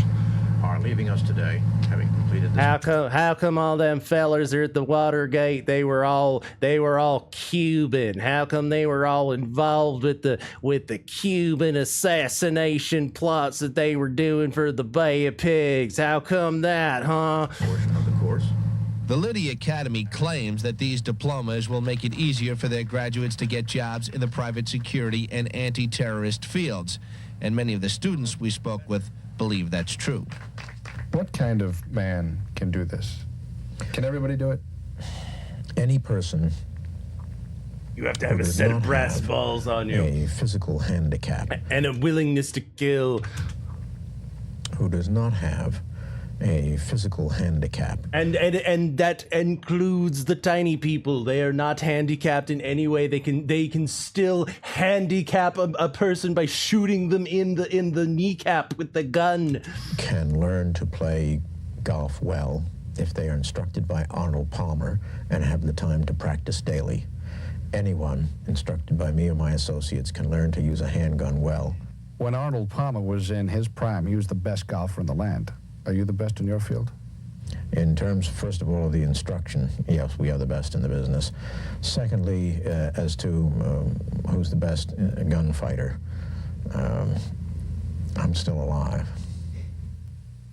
Just a footnote to this story, Steve McPartland discussed with Liddy the weekend temporary exchange of United States journalist Nicholas Danilov for Soviet spy Gennady Zakharov. Oh, Steve that asked old Liddy thing. what he would do in that circumstance. I'd take a hostage. Ba-da-ba-ba-da-ba. What's sauce for the goose is sauce for the gander. G. Gordon Liddy hasn't changed. After the Never change, G. Gordon Liddy. Never change.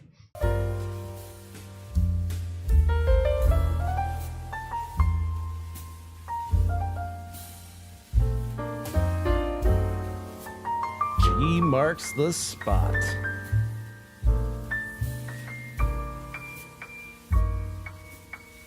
And you're going to need the training at G. Gordon Liddy's School of Hired Killers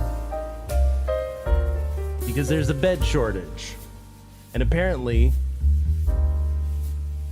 if crazy people don't have a place to sleep, they just let them out onto the streets. Out into the streets. Oh, gee whiz.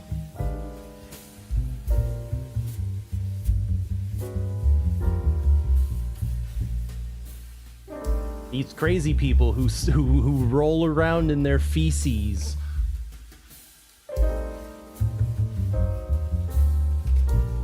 They're not comfortable sleeping on the floor.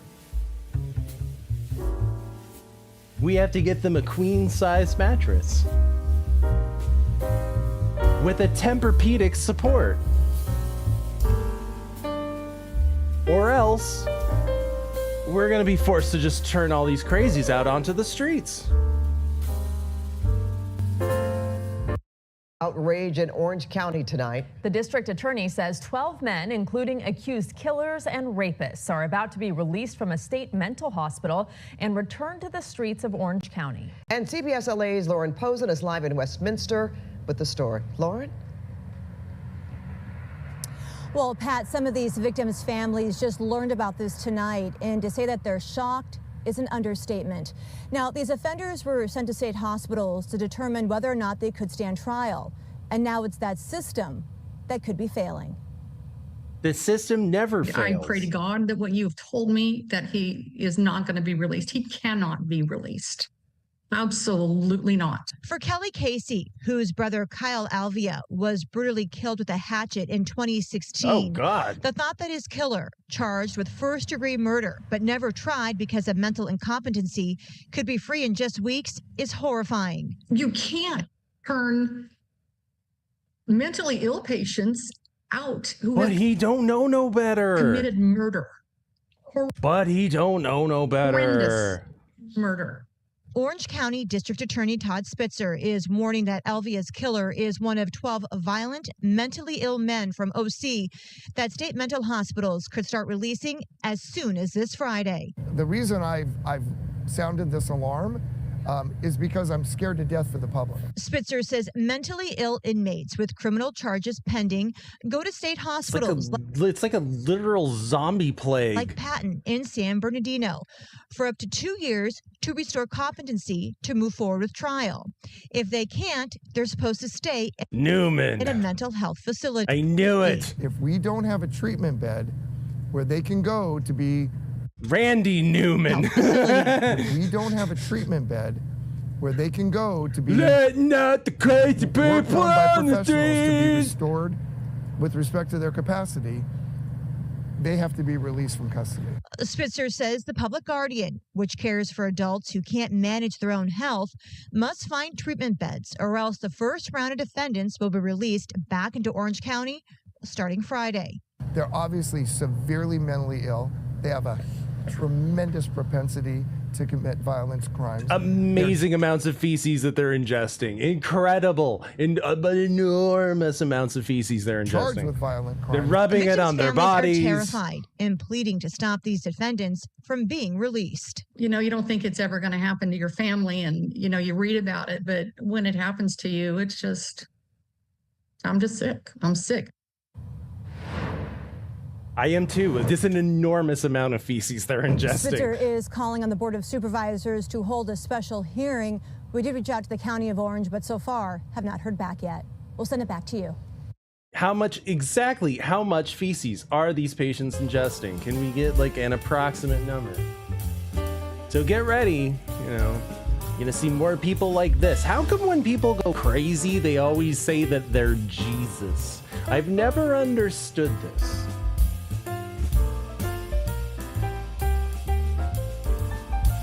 Why is it always Jesus? Why do they never go with anything else? Why is nobody ever Zeus? Why does nobody ever go crazy and think they're Odin?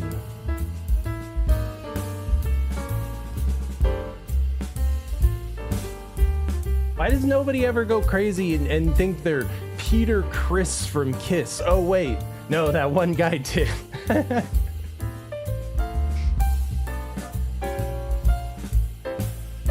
I'm Peter Criss, motherfucker!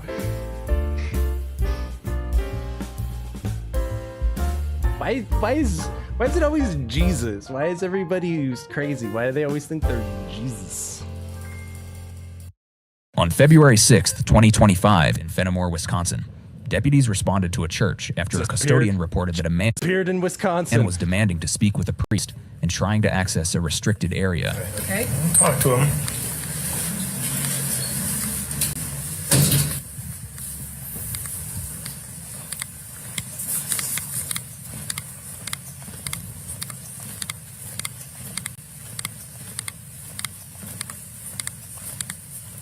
I'm sure this is gonna go well. Hello. How are you?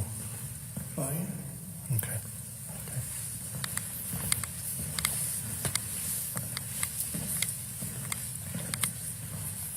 Why do they never pick anybody else from the Bible? I'm Isaiah, bitch. Oh, sir. Deputy, roll into the sheriff's office. How are you? I'm alright. Okay. So what's going on today? Nothing. I just need to open this. Okay. Well, we can't really do that. That's the church's property. Okay.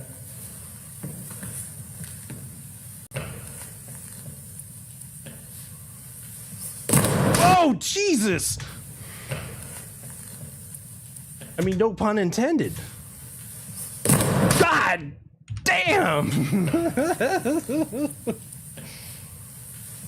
This guy ain't gonna live to be Methuselah. Jeez, oh, fuck, I felt that. Oh my God, that escalated, that escalated faster than that half Italian, half Indian lady. Hey, shut the fuck up, Nancy! Really? Shut up, okay? Whew. My head hurts watching that. Let's watch it again.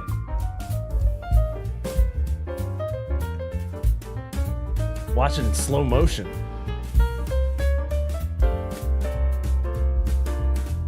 Wait, put it in slow motion. There we go.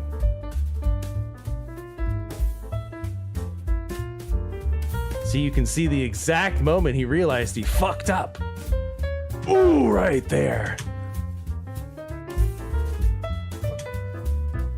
And all the ambiance of the church, it just made the reverberations that much better.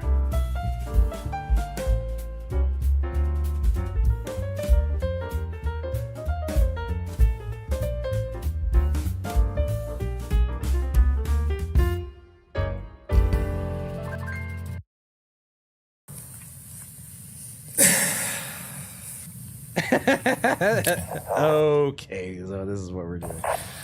So how'd you end up here today? Bad skirt. This is me. You might be wondering how I ended up on the floor of a church.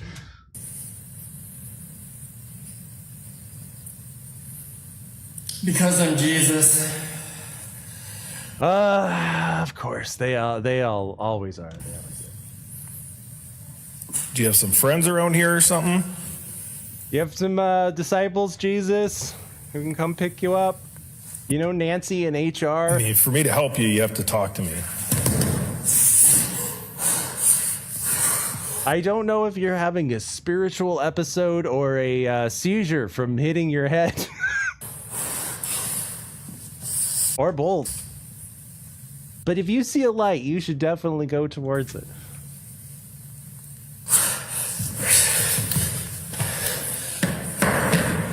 The power of Christ compels you to tear off that crucifix. Oh, oh no. Please don't do with that crucifix what that little girl that made that little girl do in The Exorcist. Don't do it. Don't do it. Don't stick it up your butt.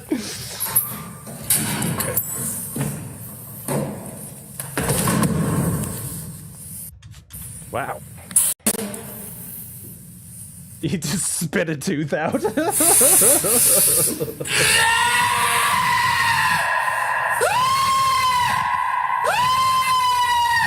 And the Lord did speak, and he did say,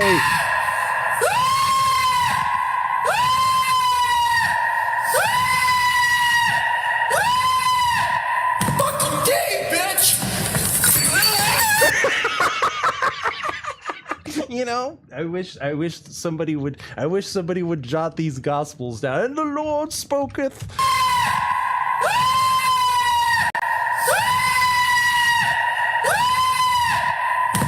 Gay, bitch! Step back. Get back. 20, can you step up? 616, keep it over. Just this poor old guy over here. Step back. Get back. Look, I just came here for the pancake buffet. I'm not even really that devout of a Catholic, to be honest. To be honest before God, I just came for the pancake buffet. 20, can you step up? Are they gonna, officer, are they gonna cancel the pancake buffet? Get over here.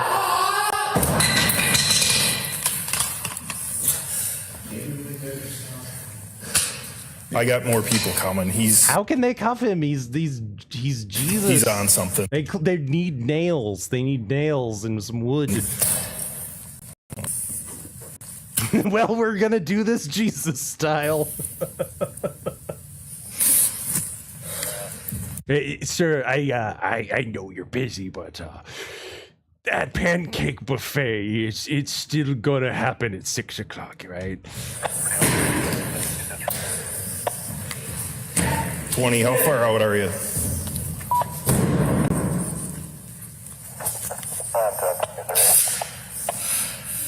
Devor. It's a really big deal, sir.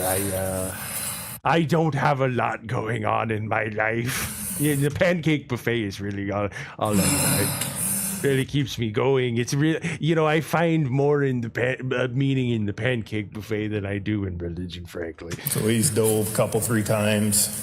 He's fell backwards off the thing here. He's on something or other. He ripped the. Yeah, he's on a whole other spiritual level. Fix thing off the top of the thing there.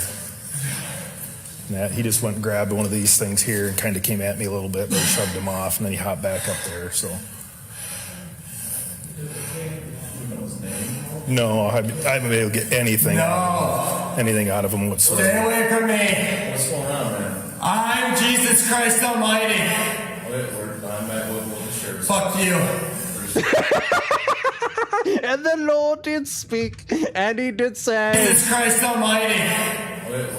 And the officer, he just spoke, and then he replied, Fuck you. We're just trying to help you out. Yeah, you're a devil. No, we're not the devil. The devil's not here, man. What's going on? So you're backing up, motherfucker. What's your name? I'm Jesus Christ Almighty. Okay? What can we do? Back up.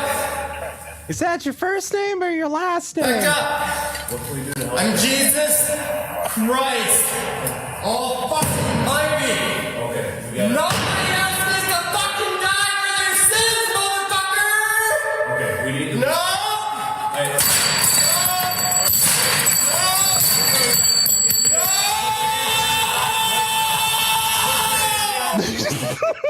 Awesome.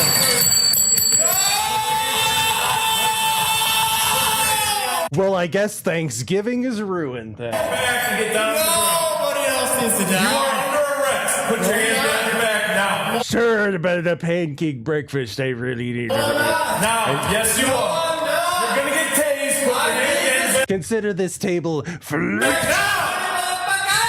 Oh no!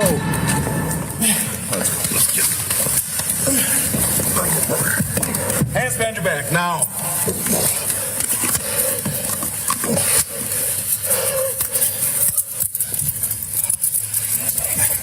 Excuse me. Put your hand. No, you're not allowed to do this in here. Put your hand behind. Exactly, you need nails, you need some wood. You're not allowed to do this in here. You aren't allowed to do this in here. You are not allowed. Put your hand behind your back right now. You're gonna get tased. He says you're not allowed. I say you're not. Whoa, wow. That's. You're gonna get tased. Hands behind your back now. Now. You're gonna let me go so I can get to where I'm going, please. Put your hands behind your back. You're gonna get tased. Under arrest. I'm going there. I'm going there today, I'm motherfucker. coming, Elizabeth. I'm going there today. I'm going there today. I'm going there today. And the Lord did speak, and he did I'm say, going there today. Hands behind your back now. Now. and they did tase the Lord. Oh my God, look at the back of his noggin. Oh, wow, that's a. Oh, that don't look good. Oh, yeah, they're starting to blur that. Nope, you're not kill me. And they did tase the Lord, and they did handcuff him. Jesus Christ Almighty. And thus the Lord did spill his blood. Christ Almighty, kill me now. I am the Lord Jesus Christ. Yeah, if he's not brain damaged already, he's brain damaged. Oh, fucking mighty. Yes, I am. You need to calm down, dude. Yes, I am. Yes, I am. Yes, I am.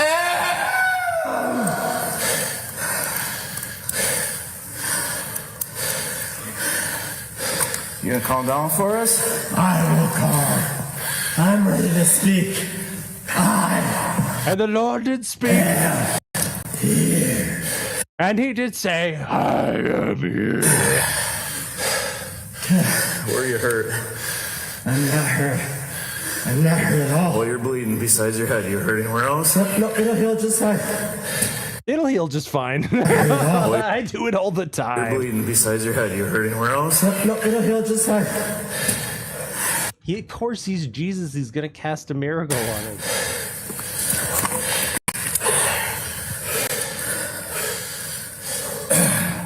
$20,000.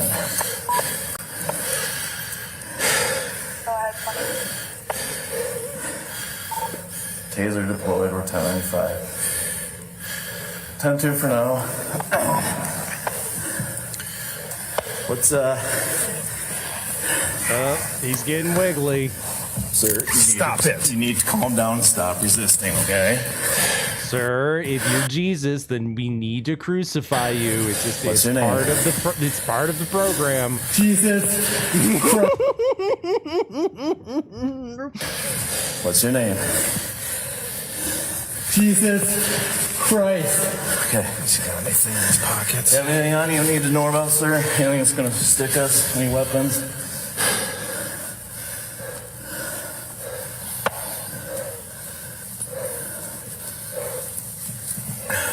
I never died. How many pieces of silver did the Romans pay you? And my sins.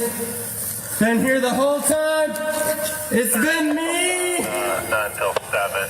Thanks for making a phone It's been me. I'm right here. I'm right here. It's me, motherfucker. I see you down there, the devil. And the Lord did speak. I'm gonna bench the bread line. It's me, motherfucker. Today, that's where I'm headed. Jesus Christ Almighty. He's still somewhat resistive. Won't say his name. Yeah, he's still Jesus in over here. Jesus Christ. That's 1025. Yeah, we've reached critical levels of Jesus I here. believe I can fly. 1025. I believe I can fly.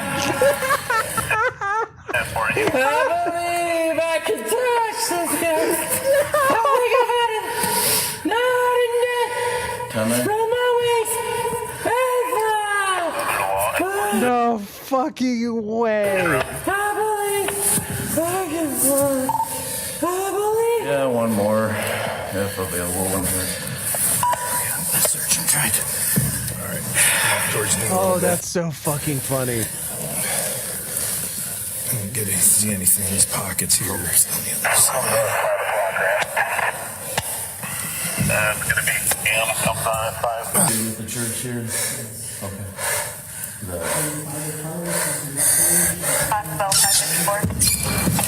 Sir, are you gonna wrap this up, because I would really like to get to that pancake breakfast. It's really all that keeps me from killing myself. Fuck you! I have really nothing left after my wife died, and that pancake buffet just keeps me living. Dude went full R. Kelly. Jesus Christ Almighty! You went full R. Kelly, Jesus. You will let me go! You shall set me free! Yeah, we got another Jesus over here. Just take some breaths for us, man, all right? We're calling it a code J. Can we start with that? Jesus Christ. Say it. Say the thing. What's your name, bud? Jesus Christ is here. You're all saved. You are all saved from your sins. You he crashed his head into the marble floor for your sins. Saved. And you will see me again. He cracked his skull open and leaked his brains out into his fucking skull for your sins. Will be here. Because I'm not going anywhere. I've been here all along. We are all eternal life. Yes, we are. Yes, we are. Yes, we There are no shackles here. There's nothing here. I give up. I give away all of my sins. For thou is the kingdom of glory. And all shall be free. I've been here along. I've been here along. Making me live for all this time. For I, Jesus Christ, your Savior, He is. Listen to me, Aaron. We're going to try to sit you up on your butt.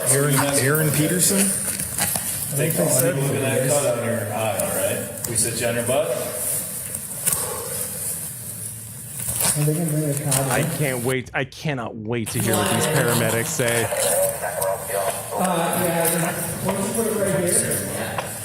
Yeah, let's. Hey, Aaron, we're going to sit you on your butt. Hey, Aaron, it's all been a temptation all along. Nobody could die. Nobody. It's me all along. We're going to sit you on your butt, all right? You all right? Your Savior. Where's the blood from, guys? That's the head. Gee, I wonder where all the blood's from. His eye's got one. He's got a knot. He dove off a couple times. Thou shalt set here? Yeah. You mean gave himself for your sins? He was throwing stuff. He started throwing stuff off the altar. That's what we told him he was under arrest. He was throwing stuff. Why did I feel like everything was on Put his hands me? behind his back. Why? Why am I so close to thee? Here, we'll try to step him up. Raise me from the depths. Please stand up. Raise me. Raise me from the depths. Aaron, we're going to For Aaron was in front of you all along. Step him up. I think we're just going to have to carry you. Aaron. Where's the federal officer? O-dub.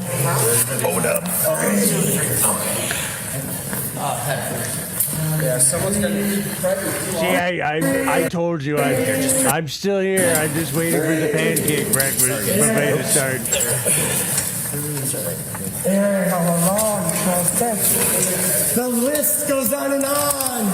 It goes on and on and on. It goes on and on and on. You are a devil sent here to test me. Every single one of you. Your hometown. Listen, sir, maybe you can, I myself, I'm not a religious man, but I myself might have been transformed by the power of the pancake buffet. Maybe if you tried some of their blueberry syrup, then you would think otherwise. Maybe you would find a meaning in your life, just like I did after my wife died. We've all been here. We've all been here to test me. You shall go to hell. You know that. And it keep dilating, my friend.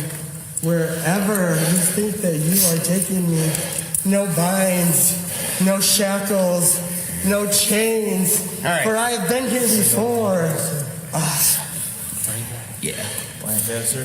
Sir, I'm a true believer in the transformative power of the pancake buffet. I've experienced it myself. As from one true believer to another, I must. Yeah. Look, now that he's out of here, can we get that pancake buffet started?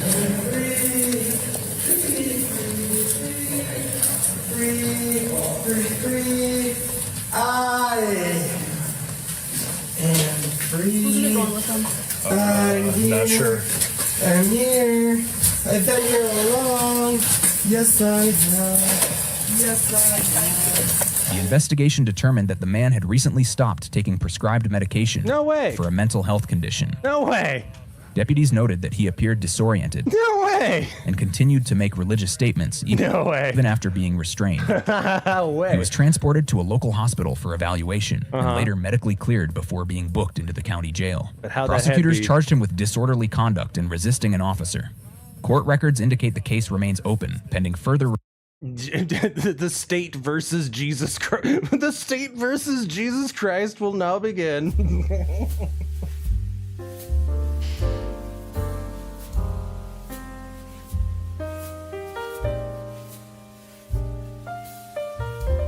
Oh man, it's been a minute since we've checked in with the puppet. What is your favorite N-word? What? No, that's not the one I was thinking of. Which one were you thinking of? If a bluish person like me said that word, I would get my ass kicked. You know I'm black, right? My favorite N-word is now and... Look, Edgar doesn't see color because he was born with a colorblind deficiency. Later. Do you eat now and laters as a snack? Absolutely. What is my favorite N-word? Come on, there's 3,000 of them. Nectarine. No, that's not the one I was thinking of. Which one were you thinking of? Nude. What is your favorite N-word? Nachos. Noise. Nigeria. Nigeria. Proper noun. Come on, Nice. Nice, okay. Nice. Nerds. Nerds. Were you a nerd? No, but they're delicious. N-word.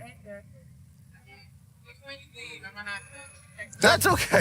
Mine is nudist. Nudist or nostril? Have you ever had a cap in your ass? No, never. No one's ever busted any of that. Thank God. Nobody been busted in that ass. Huh? What word should you never say in a crowded theater? Maybe something dangerous, like, oh, it's about to explode, or something like that. Yeah, that's too many words. What word should you never yell in a crowded theater? Bomb? No, the word is chicken jockey. That's 2 words. It's going on a YouTube channel. It's got like 100,000 subscribers. Which word should we yeet out of existence? No. I'm sick of hearing no. Do you hear a lot of no's? Are you applying for a job? No. What word would you like to yeet? I'm sick of people telling me no, I don't really want to eat. I just want to be able to do what I want with people without people saying no. Yeet out of existence. Probably the word no. I think Wow, as we go it seems like a trend with a certain demographic of people who just don't like being told no. forward, everybody needs to start saying yes a lot more. It's like people just need to say yeah when I'm like going out of the Walmart and they're like, you stole all that. They just need to say yeah, go on ahead. So they need to quit saying no, you can't be stealing that. Word no is stopping you from possibly experiencing different opportunities. Okay, so you're pro-sexual assault. What's up, Julie? Okay. What word should you never yell when you're swimming? I'm gonna yell everything because I can't swim. Why can't black people... Why is that not shocking? Should you never yell when you're swimming? I'm gonna yell everything because I can't swim. Why can't black people swim? What is up with this shit? That wasn't a priority when we were growing up. We were swinging from trees and shit. We was focused on other things. Ducking bullets? No, I ain't funny. What is the stupidest slang word that young people say these days? Skibbity. Skibbity. Skibbity toilet. Excuse me, sir and/or madam. What are you, little boy, girl? Everyone hates skibbity toilet. What is a skibbity toilet? I don't know. I'm too old for that. What word should you never say in a... Sure thing, little boy, girl. You go back with your skibbities. Skibbity toilet. I don't know. TikToks. I'm too old for that. What word should you never say in... Your dendrogeny. The titty freak off. I know you've been. Lube. What is your favorite M-word? That Roots? What? Don't pick the one you're thinking of. Stop thinking about it. You know I'm black, right? What is your favorite N-word? My period. No! There are 3,000 My favorite N-word is Roots Calhoun. other words that start with that letter, damn it! Can't you think of one of them? Nighttime. Is there any word that black people can't say? You know, I haven't thought about that. I'm bluish. There's a whole shit ton of words I can't say. What's one word you never want to hear if you're at a freak-off with P. Diddy? Raid. Which Which bit of young people slang are you tired of? Dog. Dog? No, but really, ask me my opinions about Godzilla though, because I've got very nuanced opinions about Godzilla and the shit though. Like DAWG? Dog. Like you know, see, some people think it's pronounced Ghidorah, but other people think it's pronounced Ghidorah. Regular dog. What should you never yell while swimming? I'm drowning. I'm sinking. Well, I think if you're really drowning or sinking, you should say that. But no, the word is Marco Polo. No one wants to hear that freaking game again. What word do you never want to shout while swimming? Oh, God. If you were using the changing room at a pool, which one would you use, little boy girl? Nazis? I was not expecting that. I wasn't either. What? You would change in the Nazi changing room. Okay. What is the stupidest slang word that young people say these days? Finesse. I think people still use it, but I think it's kind of needs to retire now. Yeah. It's also a defunct shampoo brand, as I recall, as well. What is your favorite F word? Friends. You look a Failure to show up to court. little bit like Princess Zelda a pumpkin. Yeah, it's the bob cut. It's really the bob cut. I had the same feeling too. Yeah, you see, my dad was this guy named Dumpy. It both turns me on and makes me want to buy vegetables. Real quick, admit it, you need Edgar merch. I got t-shirts, hats, posters, and stickers. Go to the description for the link to my store and get some. I feel I'm forgetting something. What was it? Ow! Oh yeah, we also got mugs. Now back to the show. Which word would you like to yeet out of existence, Jill? You know, Ohio can go. Why do you dislike Ohio? It's just the word, you know. I think that we could replace it with a better state. Do you like a state with more consonants like Massachusetts? It needs less letters. What is one word you never want to hear in a crowded movie theater? Shit. Yeah. That's a drag queen. And you don't want to hear shit. Okay. That's right. What's one word you never want to hear while you're swimming? Also shit? Shit. Wow. How many times a day do you hear the word shit? Shit. Like amount of shitty time. What word do you never, ever want to hear again? Gooner curtains Gooner curtains. or the Gooner. word moist. Moist can stay. Gooner What is a curtains. gooner curtain? I don't know. Do you think of target practice with some I knew Luke was nutting on those womp rats. special? Yeah. Like instead of a gym sock? Yeah. I knew it. Which word should we yeet out of existence? Poof! Disappear! Man. Oh, you want to yeet the word man out of existence? Oh. Yeah. Oh. Who will do the impregnating woman? None of Well, what will happen to the human race? Of course. You can't petri dish a whole civilization. eggs. No, who's gonna fertilize them eggs? This is a complicated problem you've introduced. Yeah, it's almost like when I talk about how the Bible and how like religion is really just about procreation. It's a big story about procreation and maybe where babies come from and becoming a daddy and Saturn eating the baby and then the baby castrates the daddy. What is one word you don't want to hear if you're swimming? Somebody shot in the pool. Because you have to become better than your father. That's what that means. It means you have to become a better man than your father. It means that all fathers have to accept that you have to become a better man than your father, which means that if you have the son, right, the son is going to be better than you. And like that's part of the cycle of you want to push your seed further on into the future. It means your son has to overtake you. He has to castrate you and become more alpha than you for your seed to keep going on and on and on and on into the future, and so forth and so on. As I ate the baby and castrated my father, you will castrate me. What is one word if you're at a P. Diddy freak off you don't want to hear? I don't know. I don't think I've ever been to a Diddy party. Picture yourself at the finest freak off ever. There are opium, there's towel boys, there's rent-a-hose, there's trap house music playing. I think I would hate to hear if they came after me next. What is your favorite word in the English language? I could say love. Love is a really good word. Oh, Yeah. have you found love? I have found love. Oh, do you want to call this person up and I could make fun of him? No. What is your favorite N-word? I would have to say negotiation. How did your last negotiation work out? Well, I was on a pirate ship, you see, Earhart, and then the Spanish galleons they did board us, and they did take our booty. They did. I won What did you win? everything. What is the Of course you did, Captain. word you should never? I won Captain Stankbeard. Captain Stankbeard. What did you win? everything. What is a word you should never say in a crowded theater?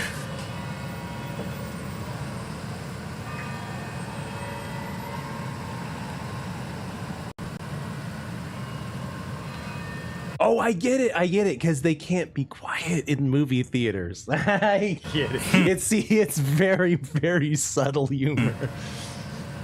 That counts. Oh, PG-13. Oh, you just didn't say anything because you didn't want to show that you got a real busted girl there, huh? Oh, what's your favorite movie? Oh, I'm gonna say. What is the most dangerous word? You know, I don't want to say it because it's a pornography movie.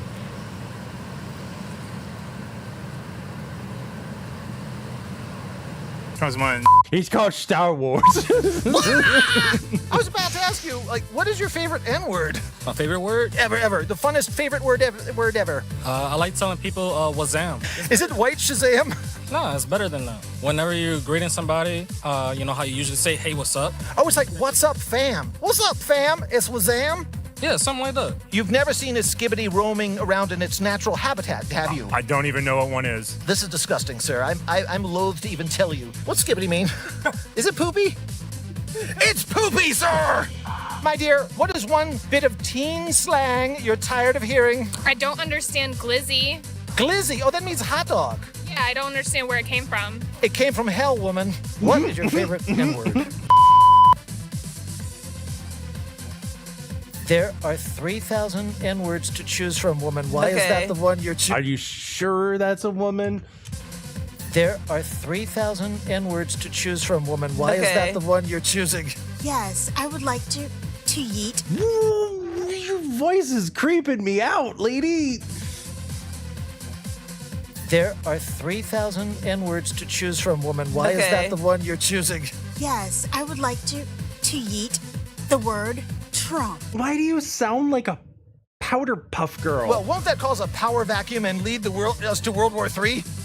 Probably so. What is your favorite F word? Frogs. What's your favorite N word? She hates French people. Now you've done it. Yeah. What's a word you're tired of hearing? Tell us in the comments. As you ponder this, please consider supporting my journalisms by joining the Blue Crew. For just a few bucks a month, you'll get to watch my episodes days earlier, enjoy exclusive members-only videos, and get 20% off Edgar merch. All you have to do is eat the baby.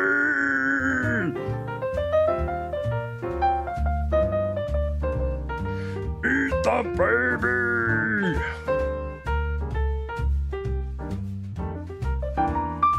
No, it's not true. That's impossible.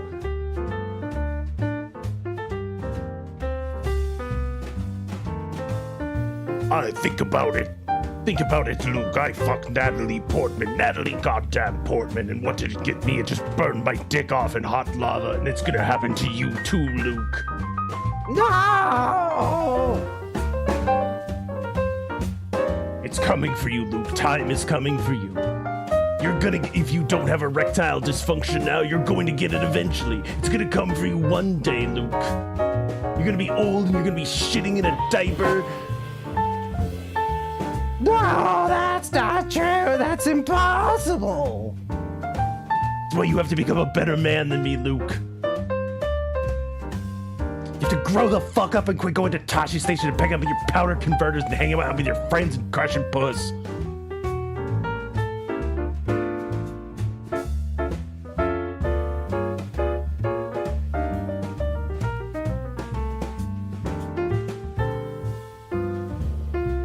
See, it's a story about fathers and sons and how the Saturn eats the baby and how Jupiter then castrates Saturn. And it's a story about how the hero takes a journey through life and birth. Babies being born is the ultimate journey, and how gestation in the womb is a transformation in water, and water is a symbolic metaphor for transformation. You see, when you have a baptism, you go into the water and you come back out transformed, because see, this is like poetry. It rhymes, but then they're flying dicks. They're flying dicks into Death Star gashes. They're shooting. They're not into the Death Star. But it's a kids movie. It's at its heart, it's a kids movie. It's about Jar Jars and Ewoks, and Wookiees.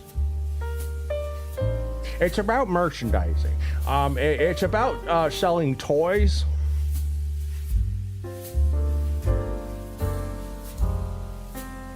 It's about selling little plastic action figures. But at its heart, it's really a story about the maturation of how you go from a place of dependency psychologically and physically, where you're dependent upon your parents, and then you're thrust out into an unforgiving world, and how you then becoming a father, you have to put aside your own ego. You have to be transformed. You have to essentially crucify yourself to become transformed. You have to kill the son. The father has to kill to eat the baby, so that the son can castrate the father. But it's a kids movie.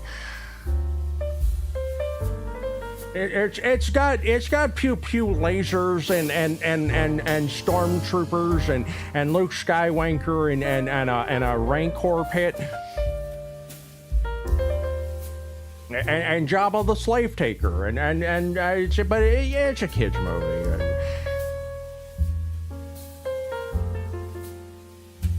It's about merchandising, and you can merchandise at buymeacoffee.com/Moose7. Techmas said, well, Halloween is over, but there can't be possibly anything scary in the news this week, right? Not really. So the scariest thing is the inevitability of death, and what is death other than time? It's the eternal ticking of the clock, so to speak. That the clock is ticking for all of us, and it's about getting your seed and your genetics into the next generation, and maturing and raising that seed and seeing it grow, and then your son taking over your heritage, so to speak, when you pass on, because inevitably you're going to all die, and you're all going to go to hell. But it's a kids movie.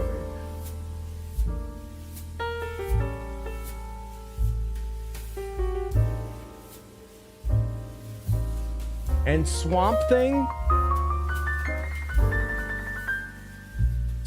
is Jesus. Don't believe me? Swamp Thing goes into the swamp waters. He comes back out. He dies, and he's risen as the Swamp Thing.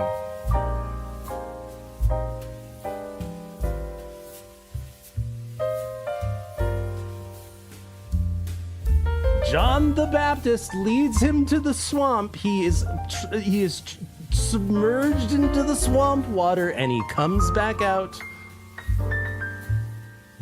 A swamp, not a swamp man, but a swamp thing.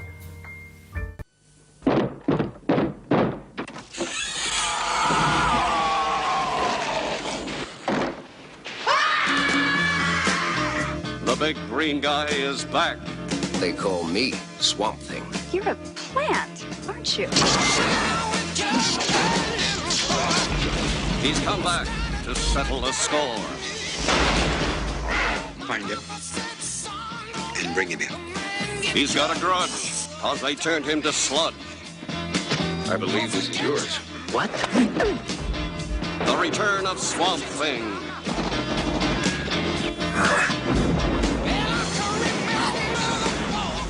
Starring Louis Jourdain. What did you do? Sell your soul to the devil?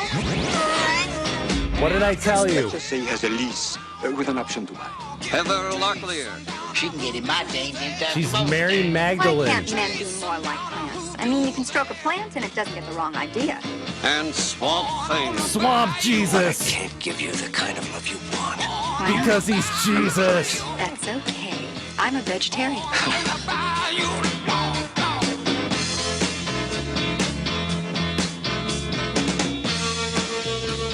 The return of Swamp Thing. He's turning over a new leaf for love. The return of Swamp Jesus.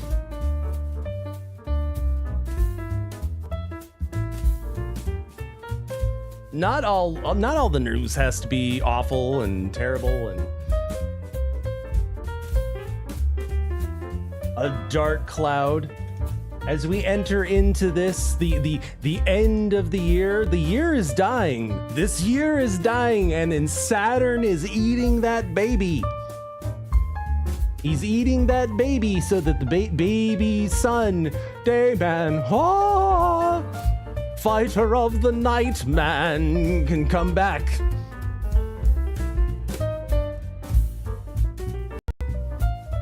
It's like poetry. It rhymes. It's about Swamp Thing, men turning into Swamp Things, and it's about finding hope in darkness. It's in the darkest time in the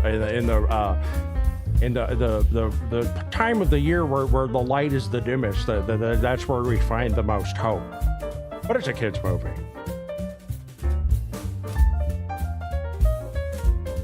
But not all news has to be terrible, horrible, very bad news. This was the best news that I have heard in a long time. So I'm going to share it with you. Look at that smile. You are watching the heartfelt reunion between two best pals, 93-year-old Norm Feigenbaum and his 7-year-old rescue, Sonny. Did you think you would see her again? No, after several days, I really thought she was gone. The house was barren without her. Sonny was missing for nearly 2 weeks after Norm left his Los Angeles home to go grocery shopping one day. Apparently, Sonny felt she should have been invited. She jumped the block wall fence in the back and tried to follow me to the grocery store. That is when Norm turned to the volunteers at a nonprofit called Dog Days Search and Rescue, who immediately started putting up these flyers. One of their volunteers, Justice here, says it took a full week before they got a call from a woman who saw Sonny in a nature preserve a mile away. There's no water. There's coyotes. We knew she was on borrowed time at that point. So they sprung into action, working to get permission to set up a few traps in the preserve. However, it may have all really come down to one secret weapon that you might not expect: Norm's unwashed socks. The whole thing is probably due to my smelly socks, actually. Using a trail of Norm's pungent but familiar garments, Justice says it only took a half hour before Sonny was lured into the trap and the door closed. After reuniting Sonny with her papa, the volunteers then took her to the vet, where she was treated for minor cuts and given the all clear. Oh, there she is. Now, Sonny has returned to her favorite spot right next to Dad at home, where there might be a new decoration soon. Thank God you have smelly socks, Norm. Yeah, I'm not going to wash them. I'm going to put them in a frame and hang them on the wall. Needless to say, Norm is very grateful for the folks at Dog Days Search and Rescue, guys. Not only did they take Sonny to the vet, but they also bought her a new bed and are even now working to secure that backyard fence area.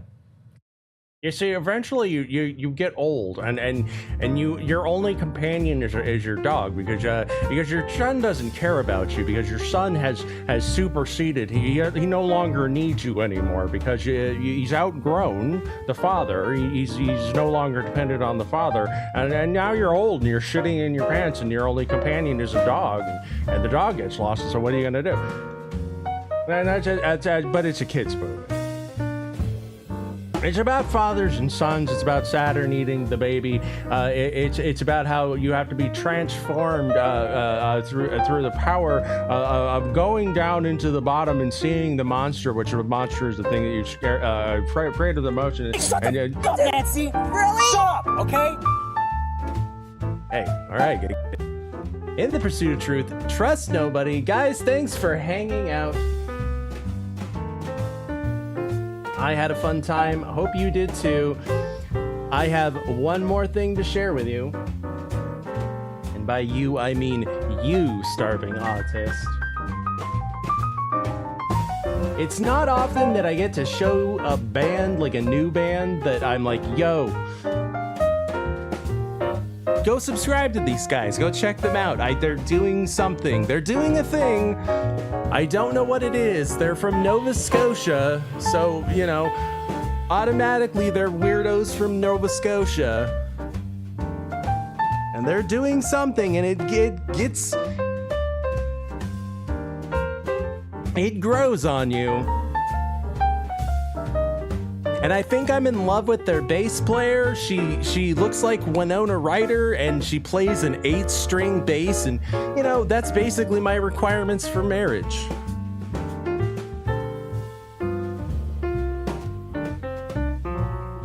The singer is it looks like Mike Stoklasa from Red Letter Media. He's like just a schlub, but he sings like Bruce Springsteen, kinda. I don't know. They're doing something, so they're called the Boojums. And they're from Nova Scotia, and you should go check them out. Good night, everybody.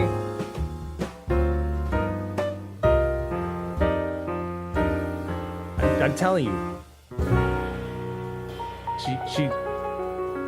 She looks kind of like Winona Ryder.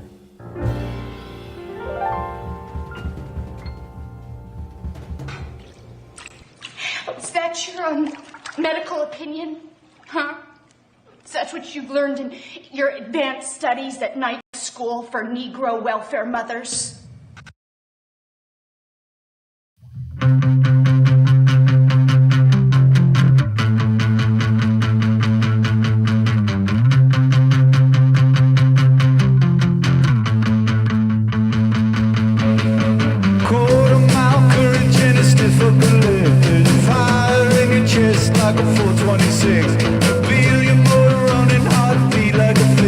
I know,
Don't you know another tune?